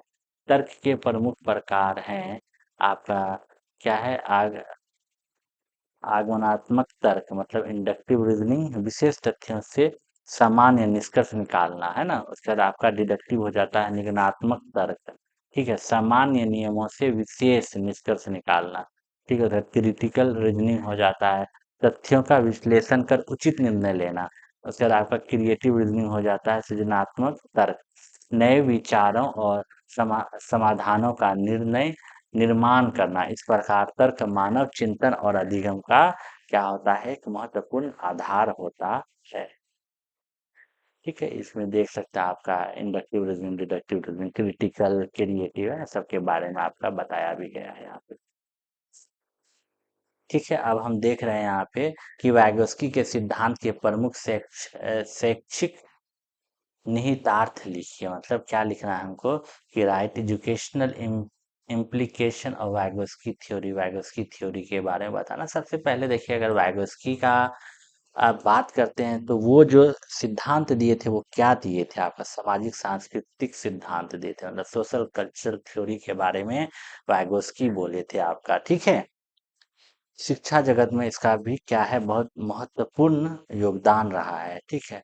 और सबसे पहले देखिए कि जब सोशल कल्चरल थ्योरी वो दिए थे, मतलब आपका सामाजिक सांस्कृतिक सिद्धांत दिए थे, जिसका सिद्धांत देने का अ, क्या मतलब ये था, जो सहयोग, देखिए सहयोगात्मक अधिगम, मतलब कोलोबरेटिव लर्निंग, ठीक है। कोलोबरेटिव लर्निंग कहने का मतलब है कि शिक्षक को कक्षा में समूह कार्य, ठीक है, वाद विवाद और जोड़ी बनाकर सीखने को बढ़ावा देना चाहिए, क्योंकि बच्चे साथियों के साथ अंत क्रिया करके बेहतर सीखते हैं, मतलब कि सहयोगात्मक अधिगम होना चाहिए क्लास में, ठीक है। ये नहीं कि सिर्फ अकेले अकेले, कभी कभी साथ में भी कोई चीज एक्टिविटी करने के लिए देना चाहिए, ताकि बच्चे, उससे क्या होता है, जब बच्चा एक दूसरे से इंटरेक्शन करता है तो क्या होता है कि इसका अंत क्रिया बेहतर होता है, ठीक है। साथ में क्रिया करके बेहतर सीखते हैं और अच्छा अच्छा सीखता है, इसलिए क्लास में वाद विवाद किया जाता है ना, समूह में जोड़ी बनाकर कुछ सीखने के लिए, कुछ टास्क बनाने के लिए दिया जाता है, कुछ प्रोजेक्ट पर काम करने के लिए दिया जाता है। इसके बाद यहाँ पे, यहीं पे देखिए आपका यहाँ पे लिखा भी हुआ है जेड मतलब जॉन अप्रोक्सिमल डेवलपमेंट। ये क्या होता है, शिक्षक को पहचानना चाहिए कि बच्चा बिना मदद के क्या कर सकता है। ये जेड एक ऐसा जोन है जहाँ पे बच्चा, ये शिक्षक को पहचानना चाहिए कि बच्चा जो है आखिर बिना मदद से क्या कर सकता है, और अगर थोड़ी सहायता कहाँ तक पहुँचा सकते हैं। शिक्षण इसी जेडपीडी क्षेत्र में होना चाहिए। कहने का मतलब है, बच्चा कुछ कर रहा है, हम देख रहे हैं कि बच्चा अपने से कहाँ तक कर सकता है, अगर नहीं कर पा रहा है तो हम उसको बस थोड़ा सा हेल्प देंगे, सहायता प्रदान करेंगे, और उस सहायता की मदद से वो देखते हैं कहाँ तक पहुँच सकता है। तो इसी जेडपीडी का क्षेत्र में होना चाहिए, इसी को हम क्या कहते हैं, ये जोन ऑफ प्रॉक्सिमल डेवलपमेंट कहते हैं। एक क्या होता है, पार या ढांचा स्कैफोल्डिंग जिसको कहते हैं। जब बच्चा किसी समस्या पर अटक जाए तो वहां पे किसी का मदद का जरूरत होता है, जो मदद देता है वही इसके फोल्डिंग होता है, चाहे वो कोई भी मदद दे सकता है, शिक्षक हो, माँ बाप हो, या दोस्त हो, ठीक है। जब बच्चा किसी समस्या पर अटक जाए तो शिक्षक को या सीधे उत्तर बताने के बजाय संकेत, सुराग या मतलब आंशिक मदद, मतलब हर बस मदद देना चाहिए, थोड़ा सा इसके फोल्डिंग देनी चाहिए, ठीक है, ताकि वो खुद समाधान खोजे, मतलब कि अ, सीधे उत्तर नहीं बताना चाहिए, बस थोड़ा-सा उसको सहायता प्रदान करना चाहिए, ठीक है। और उसके बाद क्या हो सकता है, भाषा और संस्कृति का महत्व है, मतलब पाठ्यक्रम में बच्चे की सामाजिक पृष्ठभूमि और भाषा को शामिल किया जाना चाहिए, क्योंकि यह चिंतन का उपकरण है। यहाँ पे जैसे लिखा भी हुआ आपका, वाइगोस्की का सिद्धांत सामाजिक सांस्कृतिक अधिगम पर आधारित है। इसके अनुसार सीखना सामाजिक अंतःक्रिया सहयोग के माध्यम से होता है। वाइगोस्की देखिए, निकटस्थ विकास क्षेत्र, मतलब जॉन और प्रोक्सिमल डेवलपमेंट की अवधारणा दी, जिसके अनुसार शिक्षक और सक्षम साथी विद्यार्थियों को सीखने में सहायता करते हैं, ठीक है। इस सिद्धांत के प्रमुख शैक्षिक निहितार्थ हैं: सहयोगात्मक अधिगम को बढ़ावा देना, समूह कार्य पर बल देना, शिक्षक को मार्गदर्शक की भूमिका देना तथा भाषा सीखने का महत्वपूर्ण साधन बनाना। ये सिद्धांत विद्यार्थियों की सक्रिय भागीदारी और सामाजिक अनुभवों के माध्यम से ज्ञान निर्माण पर जोर देता है, इसलिए यह बाल केंद्रित और प्रभावी शिक्षण का आधार माना जाता है।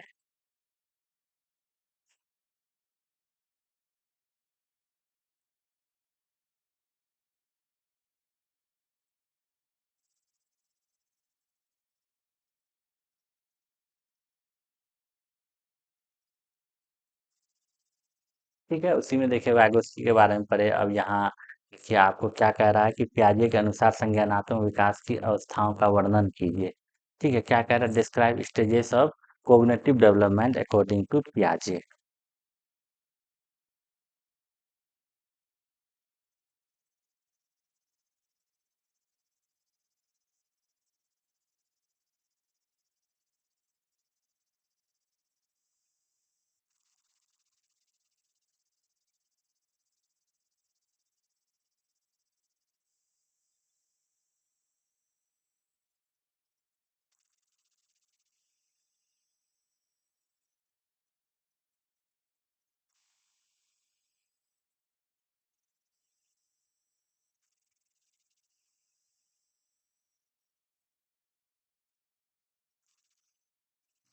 हाँ, चलिए ठीक है। क्या कह रहा है कि हमको उसका स्टेज बताना है और उसके स्टेज को हमको क्या करना है, डिस्क्राइब करना है। ठीक है, पियाजे के अनुसार अनुसार संज्ञानात्मक विकास की अवस्थाओं का वर्णन कीजिए। सबसे पहली बात है, अगर हम पियाजे जिन पियाजे का बात करें, तो जिन पियाजे जो है आपको किसका ये दिए थे, वो आपको जो बात किए थे वो आपका संज्ञानात्मक विकास का बात किए थे, मतलब कोग्निटिव डेवलपमेंट का बात किए थे। और वो चार अवस्था, उसका चार प्रमुख अवस्था था। सबसे पहला क्या था आपका, सेंसरी मोटर अवस्था था, ठीक है, स्टेज था।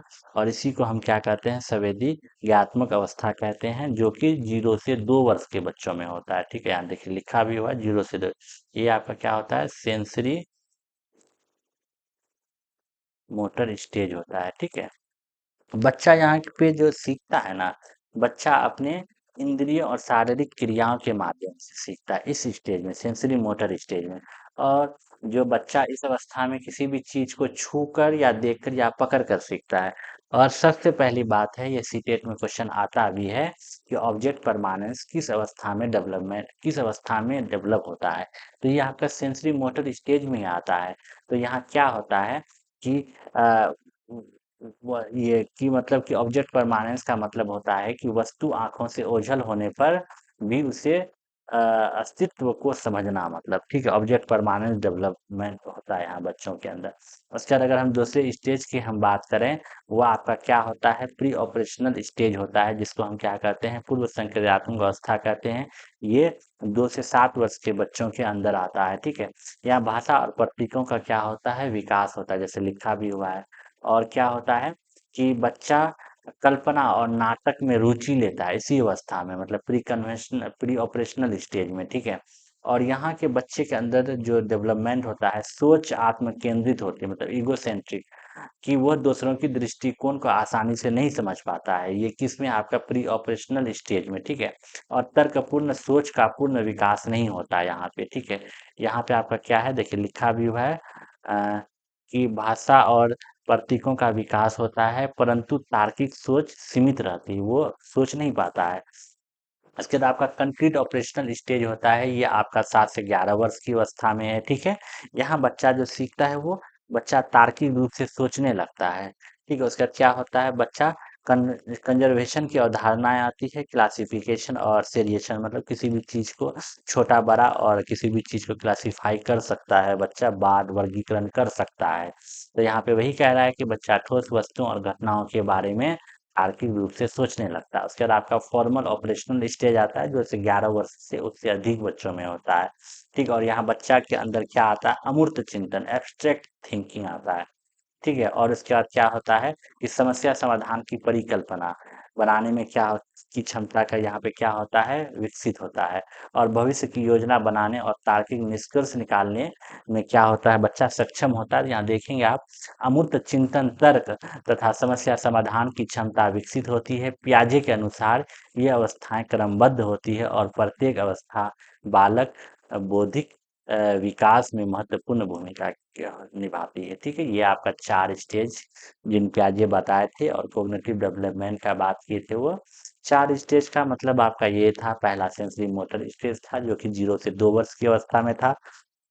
दूसरा आपका प्री ऑपरेशनल स्टेज था, जो कि 2 से 7 वर्ष की अवस्था में था। और तीसरा आपका था कंक्रीट ऑपरेशनल स्टेज, जो कि 7 से 11 वर्ष की अवस्था में था। और चौथा जो था आपका फॉर्मल ऑपरेशनल स्टेज, जो कि आपका 11 से प्लस वर्ष की अवस्था में था। ठीक है, सेंसरी मोटर स्टेज में एक ऑब्जेक्ट परमानेंस जो बच्चे के अंदर डेवलप होता है, वो यही होता है, जो ध्यान रखिएगा। ठीक है, चलिए नेक्स्ट क्वेश्चन की तरफ बढ़ते हैं। नेक्स्ट क्वेश्चन क्या कहता है आपका, नेक्स्ट क्वेश्चन कहता है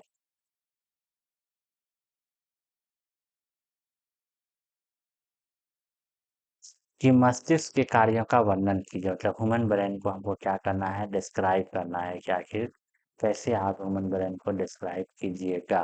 ठीक है, देखिए सबसे पहली बात है कि मानव मस्तिष्क हमारे शरीर का सबसे जटिल अंग होता है। ठीक है, यहाँ पे लिखा भी हुआ है, मस्तिष्क मानव शरीर का सबसे क्या होता है, महत्वपूर्ण अंग होता है। ठीक है, जो पूरे तांत्रिका तंत्र का क्या करता है, नियंत्रित केंद्र होता है ना। और इसका जो आपका वर्णन करना, सबसे पहले देखिए क्या होता है आपका, संज्ञानात्मक और बौद्धिक कार्य, कहने का मतलब है कि सोचना, तर्क करना, याद रखना, निर्णय लेना और योजना बनाना मस्तिष्क के सेरिबरम, ठीक है, का भाग द्वारा क्या होता है, संचालित होता है। सेरिबरम के द्वारा ही ये सब चीज होता है कि सोचना, तर्क करना, याद रखना, निर्णय लेना या योजना बनाना, ठीक है। सेरिबरम भाग द्वारा क्या होता है, संचालित होता है ना। हमारी बुद्धि और चेतना इसी पर क्या करती है, निर्भर करती है, किस पर, सेरिबरम पर, ठीक है। उसके बाद आपका क्या होता है, संवेदी सूचना और प्रसंस्करण, कहने का मतलब है प्रोसेसिंग सेंसरी इन्फो, है ना। कहने का मतलब है हमारी ज्ञानेंद्रियां, जैसे आंख हो गया है, कान हो गया, नाक हो गया, त्वचा हो गया, जीभ हो गया, जो जो भी संदेश भेजती है, जो भी संदेश भेजता है, मस्तिष्क उसका विश्लेषण करता है, ठीक है। जैसे किसी वस्तु को देखकर पहचानना या आवाज समझना, ठीक है। संवेदी सूचना का क्या करते हैं, प्रसंस्करण, मतलब कि हमारा जो ज्ञान इंद्रियां हैं, जैसे नाक, कान, आँख, त्वचा, जीभ, जो भी संदेश भेजता है तो मस्तिष्क जो है क्या करता है, उसका विश्लेषण तुरंत करता है ना। किसी चीज को पहचानता है, कोई आवाज बोला, अच्छा ये आवाज इसका है ना, तो ये चीज है। इसके अलावा क्या होता है, शारीरिक संतुलन का गामक नियंत्रण, कहने का मतलब सेरिबलम, है ना। सेरिबलम जो होता है, जो आप किसमें पढ़े थे, ये हिंड ब्रेन में, ठीक है। और उसके बाद ये क्या होता है कि हमारे शरीर की स्वैच्छिक मांसपेशियों के संचालन को नियंत्रित करता है, जैसे चलना, दौड़ना, साइकिल चलाना और शरीर का संतुलन बनाए रखना, इसी कार्य, इसी के अंदर ये होता है, सेरिबेलम के अंदर, ठीक है। उसके बाद अनैच्छिक क्रियाओं का नियंत्रण, है ना, मेडुला ऑब्लोंगाटा, ठीक है। ये हृदय की धड़कन, जैसे सांस लेना, रक्तचाप और पाचन जैसी जीवन रक्षक क्रियाएं मस्तिष्क के निचले हिस्से, ठीक है, मेडुला ऑब्लोंगाटा द्वारा क्या होता है, स्वतंत्रता नियंत्रित होता है, ठीक है। उसके बाद संवेद और प्रेरणा, मतलब मस्तिष्क का लिम्बिक सिस्टम हमारे संवेदक, मतलब क्रोध, भय, प्रेम और जैविक जरूरतों, मतलब भूख प्यास को क्या करता है, नियंत्रण करता है, ठीक है। तो ये चीज था आपको, जिसको हम क्या कहते हैं, देखिए इमोशन जो होता है ना, वो किस में आता है, आपका हाइपोथैलेमस में आता है, ठीक है। और लिम्बिक सिस्टम जो, वो हमारे जो हम इमोशन है, हम डर रहे हैं या हम खुश हो रहे हैं, वो उसी में आता है आपका, ठीक है। मेडुला ऑब्लोंगेटा में आपका क्या हो जाता है, इसमें आपका जो मैनेज करता है, जो आप सांस ले रहे हैं, heart beat, blood pressure, digestion, वो सारा चीज आपका मेडुला ऑब्लोंगेटा में आता है, ठीक है। सेरिबेलम में आपका क्या हो जाता है, ये आपके वॉलेंट्री मसल्स मूवमेंट को ये करता है, ठीक है, जैसे राइटिंग, वॉकिंग, उसके बाद आप दौड़ रहे हैं, चल रहे हैं, तैर रहे हैं, कुछ भी आपके पोस्चर को बैलेंस करता है, ठीक है। ये सब चीज आपका होता है, ठीक है। उधर आपका जो आपका उधर सेरिब्रम का काम क्या होता है, थिंकिंग, आप सोच रहे हैं, आपकी मेमोरी, जजमेंट, आप सीख रहे हैं, वो सारा चीज आपका किस में आ जाता है, सेरिब्रम में आ जाता है, ठीक है। तो ये चीज आपका फंक्शन था, मतलब कि आप उसका मुख्य तीन भाग लिखिए, fore brain, mid brain, hind brain, और उस तीन भाग में जो जो आपका मेन इम्पोर्टेंट चीज है ना, तो उस सारे चीज को आप क्या कर दीजिए, यहाँ पे डिस्क्राइब कर दीजिए, ठीक है। चलिए, क्या कह रहा है कि एक्सप्लेन द इफेक्ट ऑफ आउटकास्टिंग, मतलब बहिष्करण के प्रभाव का वर्णन कीजिए। यहाँ आप देखेंगे कि बहिष्करण वो स्थिति है, जो आपका लिखा हुआ है, बहिष्करण वो स्थिति है जिसमें किसी व्यक्ति या समूह को समाज, विद्यालय या किसी गतिविधि से अलग कर दिया जाता है, मतलब कि अलग कर दिया गया है, उस व्यक्ति को समाज से, विद्यालय से या किसी गतिविधि से अलग कर दिया जाता है। इसका प्रभाव व्यक्ति के मानसिक, सामाजिक और शैक्षिक विकास पर पड़ता है। बहिष्करण के कारण व्यक्ति में हीन भावना, अकेलापन तथा आत्मविश्वास की कमी हो जाती है, ठीक है। और जब कमी होती है तो इसमें से क्या होता है, तनाव होता है, वो ज्यादा चिंता करने लगता है, और साथ जैसी मानसिक समस्याएं क्या होती है, बढ़ जाती है। विद्यालय में बहिष्करण होने पर विद्यार्थियों की सीखने की रुचि और शैक्षिक उपलब्धियां प्रभावी होती है, ठीक है। क्या कह रहा है, सामाजिक स्तर पर ये असमानता, भेदभाव और सामाजिक दूरी को बढ़ावा देता है। बहिष्कृत व्यक्ति समाज का मुख्य धारा से कट जाता है और उसके विकास के अवसर सीमित हो जाते हैं, इसलिए समावेशी वातावरण बनाकर बहिष्करण को कम करना आवश्यक है, ठीक है। ये आपका बहिष्करण का मतलब कि किसी को बहिष्कार कर दिए समाज से, आखिर उस पर क्या प्रभाव पड़ेगा, बस आप चीजों को थोड़ा सा समझिए। मान के चलिए घर में ही माँ बाप बेटा से गुस्सा हो जाता है, उससे बातचीत नहीं करता, आखिर उस बच्चे पर क्या प्रभाव पड़ता है? तो आप देखिए, आप जो एग्जाम दीजिएगा, ये जितना भी क्वेश्चन है आपके आसपास के रिलेटेड क्वेश्चन है, आप चीजों को समझिए और उसको एक्सप्लेन करके लिखिए, ठीक है।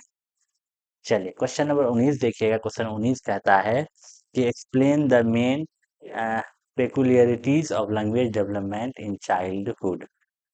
अब तक जो 19 क्वेश्चन देखे हम, 19 क्वेश्चन मुश्किल से 2-3 क्वेश्चन अगर आपको याद नहीं है, जैसे कोलबर्ग के बारे में, पियाजे के बारे में, तो वो सब क्वेश्चन छूट सकता है।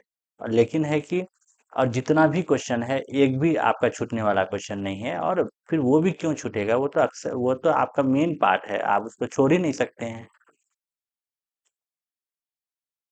ठीक है, तो यहाँ आपका पूछ रहा है बाल्यकाल में होने वाला जो भाषा का विकास होता है, उसका मुख्य विशेषता बताना है और समझाना है। ठीक है, तो देखिए बाल्यकाल जो चाइल्डहुड का जो मुख्य रूप से वो किस वर्ष का होता है? वो जो होता है आपका चाइल्डहुड जो वो 2 से 12 वर्ष। ठीक है, 2 से 12 वर्ष। ठीक है, इसमें क्या होता है कि भाषा सीखने की दृष्टि से सबसे संवेदनशील और तीव्र अवस्था होता है। ठीक है, और इस दौरान होने वाला जो चेंज होता है भाषा विकास का, वो उसका जो विशेषताएं हैं, उसका क्या क्या विशेषताएं देखिए। शब्दावली का तीव्र विस्तार होता है। इस अवस्था में क्या होता है, जो बच्चा का जो शब्दकोश होता है वो बहुत तेजी से बढ़ता है। जहाँ 2 से 3 वर्ष में बच्चा कुछ 100 शब्द जानता है, वहीं बालावस्था के अंत तक मतलब 11 से 12 वर्ष में वो हजारों शब्दों से क्या हो जाता है, परिचित हो जाता है। ठीक है, उसका जटिल वाक्य संरचना। ठीक है, बच्चे जब छोटे और अधूरे वाक्य की जगह व्याकरणिक रूप से सही और लंबे वाक्य बोलना शुरू कर देते हैं, तो वे भूत, वर्तमान और भविष्य काल की सही प्रयोग समझने लगते हैं। ठीक है, उसके बाद क्या होता है कि इगोसेंट्रिक टू सोशलाइज्ड स्पीच मतलब अकेंद्रित के सामाजिक वाक्य, कहने का मतलब है प्रारंभिक बालावस्था में क्या होता है कि बच्चा खुद से बातें करता है। उसके बाद क्या होता है, वो पियाजे के अनुसार, ठीक है, पियाजे के अनुसार, पियाजे बोले थे ना कि बच्चा खुद से बात करता है, लेकिन वो धीरे धीरे क्या होता है कि दूसरे के साथ बात करने लगता है, अपनी बात समझाना और दूसरों को सुनना सीख जाता है। ठीक है, और प्रश्न पूछने की प्रवृत्ति बच्चों के अंदर आ जाए, क्यों, कैसे और क्या जैसे प्रश्न बहुत अधिक पूछते हैं, जिनका उनकी भाषाई जिज्ञासा में क्या होता है, समझ बढ़ता है। और लिखित भाषा का भी क्या होता है, विकास होता है। कहने का मतलब इस अवस्था में क्या होता है, मतलब कि इस बच्चा स्कूल जाना शुरू करता है। ठीक है, जिससे क्या होता है, उसमें मौखिक भाषा विकास के साथ साथ पढ़ने और लिखने के कौशल का क्या होता है, विकास होता है। तो ये सारा चीज जो था आपका क्या था, बाल्यकाल में होने वाला भाषा विकास का मुख्य विशेषता था। यहाँ पे आप देखेंगे लिखा भी हुआ, बाल्यकाल में होने वाले भाषा विकास का मुख्य विशेषताएं। बाल्यकाल में भाषा विकास बच्चे के संपूर्ण विकास का महत्वपूर्ण भाग है। इस अवस्था में बच्चे धीरे धीरे ध्वनियों, शब्दों, वाक्यों का प्रयोग करना सीखते। प्रारंभ में वो सरल भाषा बोलते हैं, फिर उसकी शब्दावली में वृद्धि होती है ना। जहाँ 100 भाषा, जब जैसे 11-12 साल का होता है तो 1000 भाषा का भंडार हो जाता है। ठीक है, भाषा विकास का महत्व शब्द का ये हो जाता है, मतलब भाषा विकास के प्रमुख विशेषता है शब्द भंडार है ना, का विस्तार होता है, जो मतलब 2 से 3 वर्ष में मतलब उसके बहुत कम शब्द का भंडार होता है। लेकिन जैसे 11-12 वर्ष में होता, हो सकता है बहुत ज्यादा मतलब हो जाता है उसके पास। सही उच्चारण का विकास, वाक्य निर्माण की क्षमता में वृद्धि तथा विचारों और भावनाओं को व्यक्त करने की योग्यता का विकास। बालक सुनकर, देखकर और दूसरों की नकल करके भाषा सीखते हैं। परिवार, विद्यालय और सामाजिक वातावरण भाषा विकास को क्या करती है, प्रभावित करती है। ठीक है, भाषा के माध्यम से बच्चे संचार करते हैं और ज्ञान प्राप्त करते हैं तथा सामाजिक संबंध स्थापित करते हैं। इसलिए बाल्यकाल भाषा विकास की दृष्टि से अत्यंत महत्वपूर्ण अवधि मानी जाती है। और ये जो अवधि होता है, ये 2 से 12 वर्ष की अवधि होती है। ठीक है, अब यही देखिएगा, आपका क्वेश्चन है सक्रिय अनुबंधन सिद्धांत का शिक्षा में उपादेयता को समझाइए। मतलब explain implication of operant conditioning theory in education. यहाँ पे लिखा हुआ बीएफ स्कैनर, पीएफ स्कैनर, ठीक है, द्वारा प्रतिपादित सक्रिय अनुबंधन सिद्धांत शिक्षा के क्षेत्र में अत्यंत उपयोगी माना जाता है। ठीक है, इस सिद्धांत के अनुसार व्यवहार उसके परिणामों द्वारा नियंत्रित होता है। यदि किसी व्यवहार के बाद सकारात्मक परिणाम या पुरस्कार मिलता है, तो उस व्यवहार को दोहराना ज्ञान जाने की संभावना बढ़ जाती है। मान के चलिए किसी चीज़ के लिए आपको अवार्ड मिला, तो आप चाहेंगे ना हम कि इसको और अच्छे से और बढ़िया तरीके से ये करें। शिक्षा शिक्षा में शिक्षक विद्यार्थियों को अच्छे कार्यों के लिए प्रशंसा, अंक और पुरस्कार देकर वांछित व्यवहार विकसित कर सकते हैं। ये सिद्धांत अनुशासन बनाए रखने, अध्ययन की आदतों को विकसित करने तथा सीखने की प्रेरणा बढ़ाने में सहायता करती है। इसके माध्यम से जटिल कार्यों को छोटे-छोटे चरणों में सिखाया जा सकता है। ये व्यक्तिक भिन्नता को ध्यान में रखते हुए प्रभावी शिक्षण में भी क्या करता है, सहायता करता है। ठीक है? चलिए question number last question number है, ज़्यादा ठीक है, आप अच्छे से इसको भी देख लीजिए। ये कहता है चिंतन का अर्थ क्या है? मतलब आप थिंकिंग से क्या समझते हैं और उसका टाइप देखिए। चिंतन से आप क्या समझते हैं? चिंतन जो है क्या है? कुछ स्तरीय ज्ञानात्मक या मानसिक प्रक्रिया है ना, मानसिक ही ना प्रक्रिया, यहाँ पे लिखा भी हुआ है कि चिंतन का अर्थ एक प्रकार चिंतन एक मानसिक प्रक्रिया है जिसके द्वारा व्यक्ति किसी समस्या, घटना या विचार के बारे में सोचता है, विश्लेषण करता है तथा निष्कर्ष निकालता है ना? क्या होता है कि किसी समस्या को ये सामने आने पर शुरू होती है। कोई भी समस्या आता है तो मैं चिंतन हम करते हैं, ठीक है? और जब तक समाधान नहीं होगा तब तक वो चिंतन चलता रहता है। इससे क्या होता है, मस्तिष्क की उपस्थिति भूतकाल के अनुभवों, प्रतिमाओं और सूचनाओं को जोड़-तोड़ किया जाता है, ठीक है? और अगर हम देखें यहाँ हम बता सकते हैं कि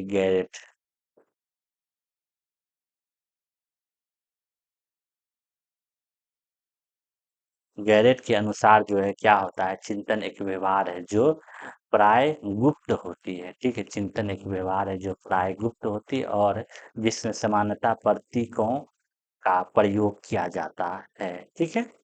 उसके बाद क्या होता है देखिए, चिंतन का प्रकार होता है ना? आपका चिंतन का प्रकार बताना है तो वो आपका क्या हो जाता है, सौलीन चिंतन हो जाता है, ठीक है? एक क्या होता है, एक आपका हो जाता है यथार्थवादी चिंतन हो जाता है, ठीक है? उसी में आपका क्या हो जाता है, कन्वर्जेंट थिंकिंग आता है, विचारी सोच आता है, अपसारी सोच आता है, ठीक है? उसके बाद इसी में आपका क्रिटिकल थिंकिंग आता है, ठीक है ना? अगर आप बात कीजिएगा देखिए, सौलीन चिंतन क्या होता है, ये एक ऐसा चिंतन है जिसमें कोई वास्तविक आधार नहीं होता है। इसमें व्यक्ति केवल अपनी कल्पना, इच्छाओं या मतलब कि सपनों में मतलब सोच रहा ऐसा होता वैसा होता, लॉटरी लग जाता सब, मतलब कि बस एक सपना देख रहा है, ठीक है? और रियलिस्टिक थिंकिंग क्या होता है, ये जो होता है ये चिंतन वास्तविक दुनिया और तथ्यों पर आधारित होता है। किसी समस्या के व्यवहारिक समाधान के लिए किया जाता है, जैसे इसमें अभिसारी सोच होता है, क्वेश्चन आता भी है सीटेट में ना कि आपका कन्वर्जेंट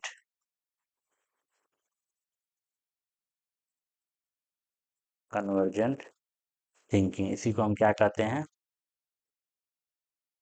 अभिसारी चिंतन, ठीक है? ये आपका क्या होता है, इसमें किसी समस्या का केवल एक ही सही या समाधान खोजा, एक ही मतलब, ठीक है? जैसे वास्तविक प्रश्न हल करना है ना, कोई क्वेश्चन पूछ दिए, उसका एक ही मतलब कन्वर्जेंट थिंकिंग, अभिसारी सोच, बस 2 + 2 4 होता है।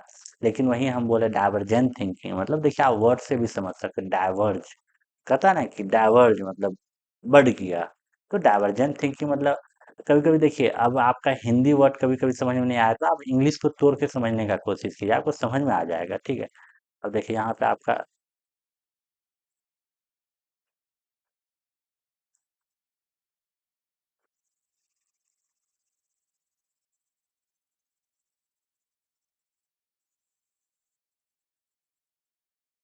ठीक है, ये क्या होता है, इसमें व्यक्ति एक ही समस्या का जो है क्या करता है, अलग-अलग नए समाधान के बारे में सोचता है। जैसे हम क्लास में पूछे भैया 6 किसके जोड़ से बनेगा? 0 + 6 से भी, 1 + 5 से भी, 2 + 4 से भी, 3 + 3 से भी, कोई बोलेगा सर 4 + 4 से भी, 5 + 1 से ना, तो ये क्या हो गया, एक डाइवर्जेंट थिंकिंग, अब सारी सोच मतलब एक ही चीज़, एक क्वेश्चन का ढेर सारा समाधान, है ना? और क्रिटिकल थिंकिंग क्या होता है आपका, इसमें व्यक्ति किसी वस्तु या विचार के गुण और दोष दोनों को परखने के बाद ही निर्णय लेता है। मतलब क्रिटिकल थिंकिंग क्या हो गया, हम कोई क्वेश्चन आया, मतलब कोई चीज वैसा आ गया, हम अच्छा बुरा दोनों सोच रहे हैं, फिर तब डिसीजन लेते हैं, अच्छा हम ऐसा करें तो क्या होगा, ये चीज होता है।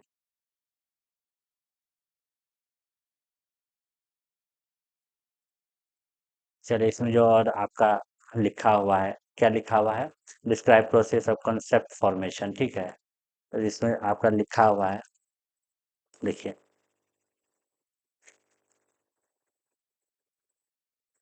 संप्रत्य निर्माण का प्रतिक्रिया निर्माण वह मानसिक प्रक्रिया है जिसके द्वारा व्यक्ति वस्तुओं, घटनाओं या विचारों का समान विशेषताओं को पहचान कर एक सामान्य अवधारणा विकसित करता है, ठीक है। और ये अधिगम और चिंतन का महत्वपूर्ण आधार है। कंसेप्ट फॉर्मेशन मतलब कि किसी भी चीज का कंसेप्ट हम बना रहे हैं तो उसके बारे में जानते हैं, फिर चिंतन करें, तभी तो हम कंसेप्ट बनाएंगे।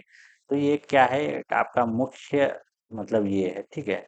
और उसके बाद अगर आप देखिएगा यहाँ पे, हम क्या कह रहा है कि ये, हाँ, संप्रेत्य निर्माण की प्रक्रिया निम्न चरणों में होती है, जैसे ऑब्जर्वेशन, किसी चीज का अनुभव। व्यक्ति विभिन्न वस्तुओं या घटनाओं के अवलोकन करता है या तुलना, कंपेयर कर रहे हैं, वस्तुओं की समानताओं और भिन्नताओं की तुलना करता है, या क्लासिफिकेशन, वर्गीकरण, बांट रहे हैं चीजों को, सामान्य गुणों वाले वस्तुओं को एक ही समूह में रखते हैं ना। या एब्स्ट्रैक्शन मतलब अमूर्तीकरण, मतलब कि महत्वपूर्ण विशेषताओं को ग्रहण ये कर अनावश्यक गुणों को छोड़ देता है। सामान्यकरण समान गुणों के आधार पर एक सामान्य अवधारणा या संप्रेत्य का निर्माण करता है। इस प्रकार संप्रेत्य निर्माण व्यक्ति को ज्ञान को व्यवस्थित करने और नई परिस्थितियों को समझने में क्या करता है, सहायता करता है। तो ये होता है आपका कंसेप्ट फॉर्मेशन।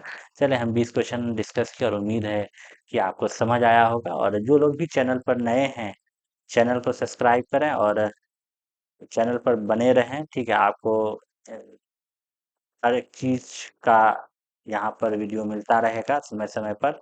और चलिए हम आपसे विदा लेते हैं यहीं पर। और सेशन को लाइक भी करें और अपने दोस्तों को भी बताएं, ठीक है। और बाकी ये जो एप्लीकेशन है प्ले एजुकेशन का, प्रिंस एजुकेशन का जो ऐप है वो प्ले स्टोर या ऐप पर उपलब्ध है। और अगर कहीं भी कोई दिक्कत आ रहा है तो आप इस हेल्पलाइन नंबर पर कॉल करके क्या कर सकते हैं, मदद ले सकते हैं, ठीक है। लाइक करें, शेयर करें और सब्सक्राइब करें। चलिए आपसे विदा लेते हैं यहीं पर।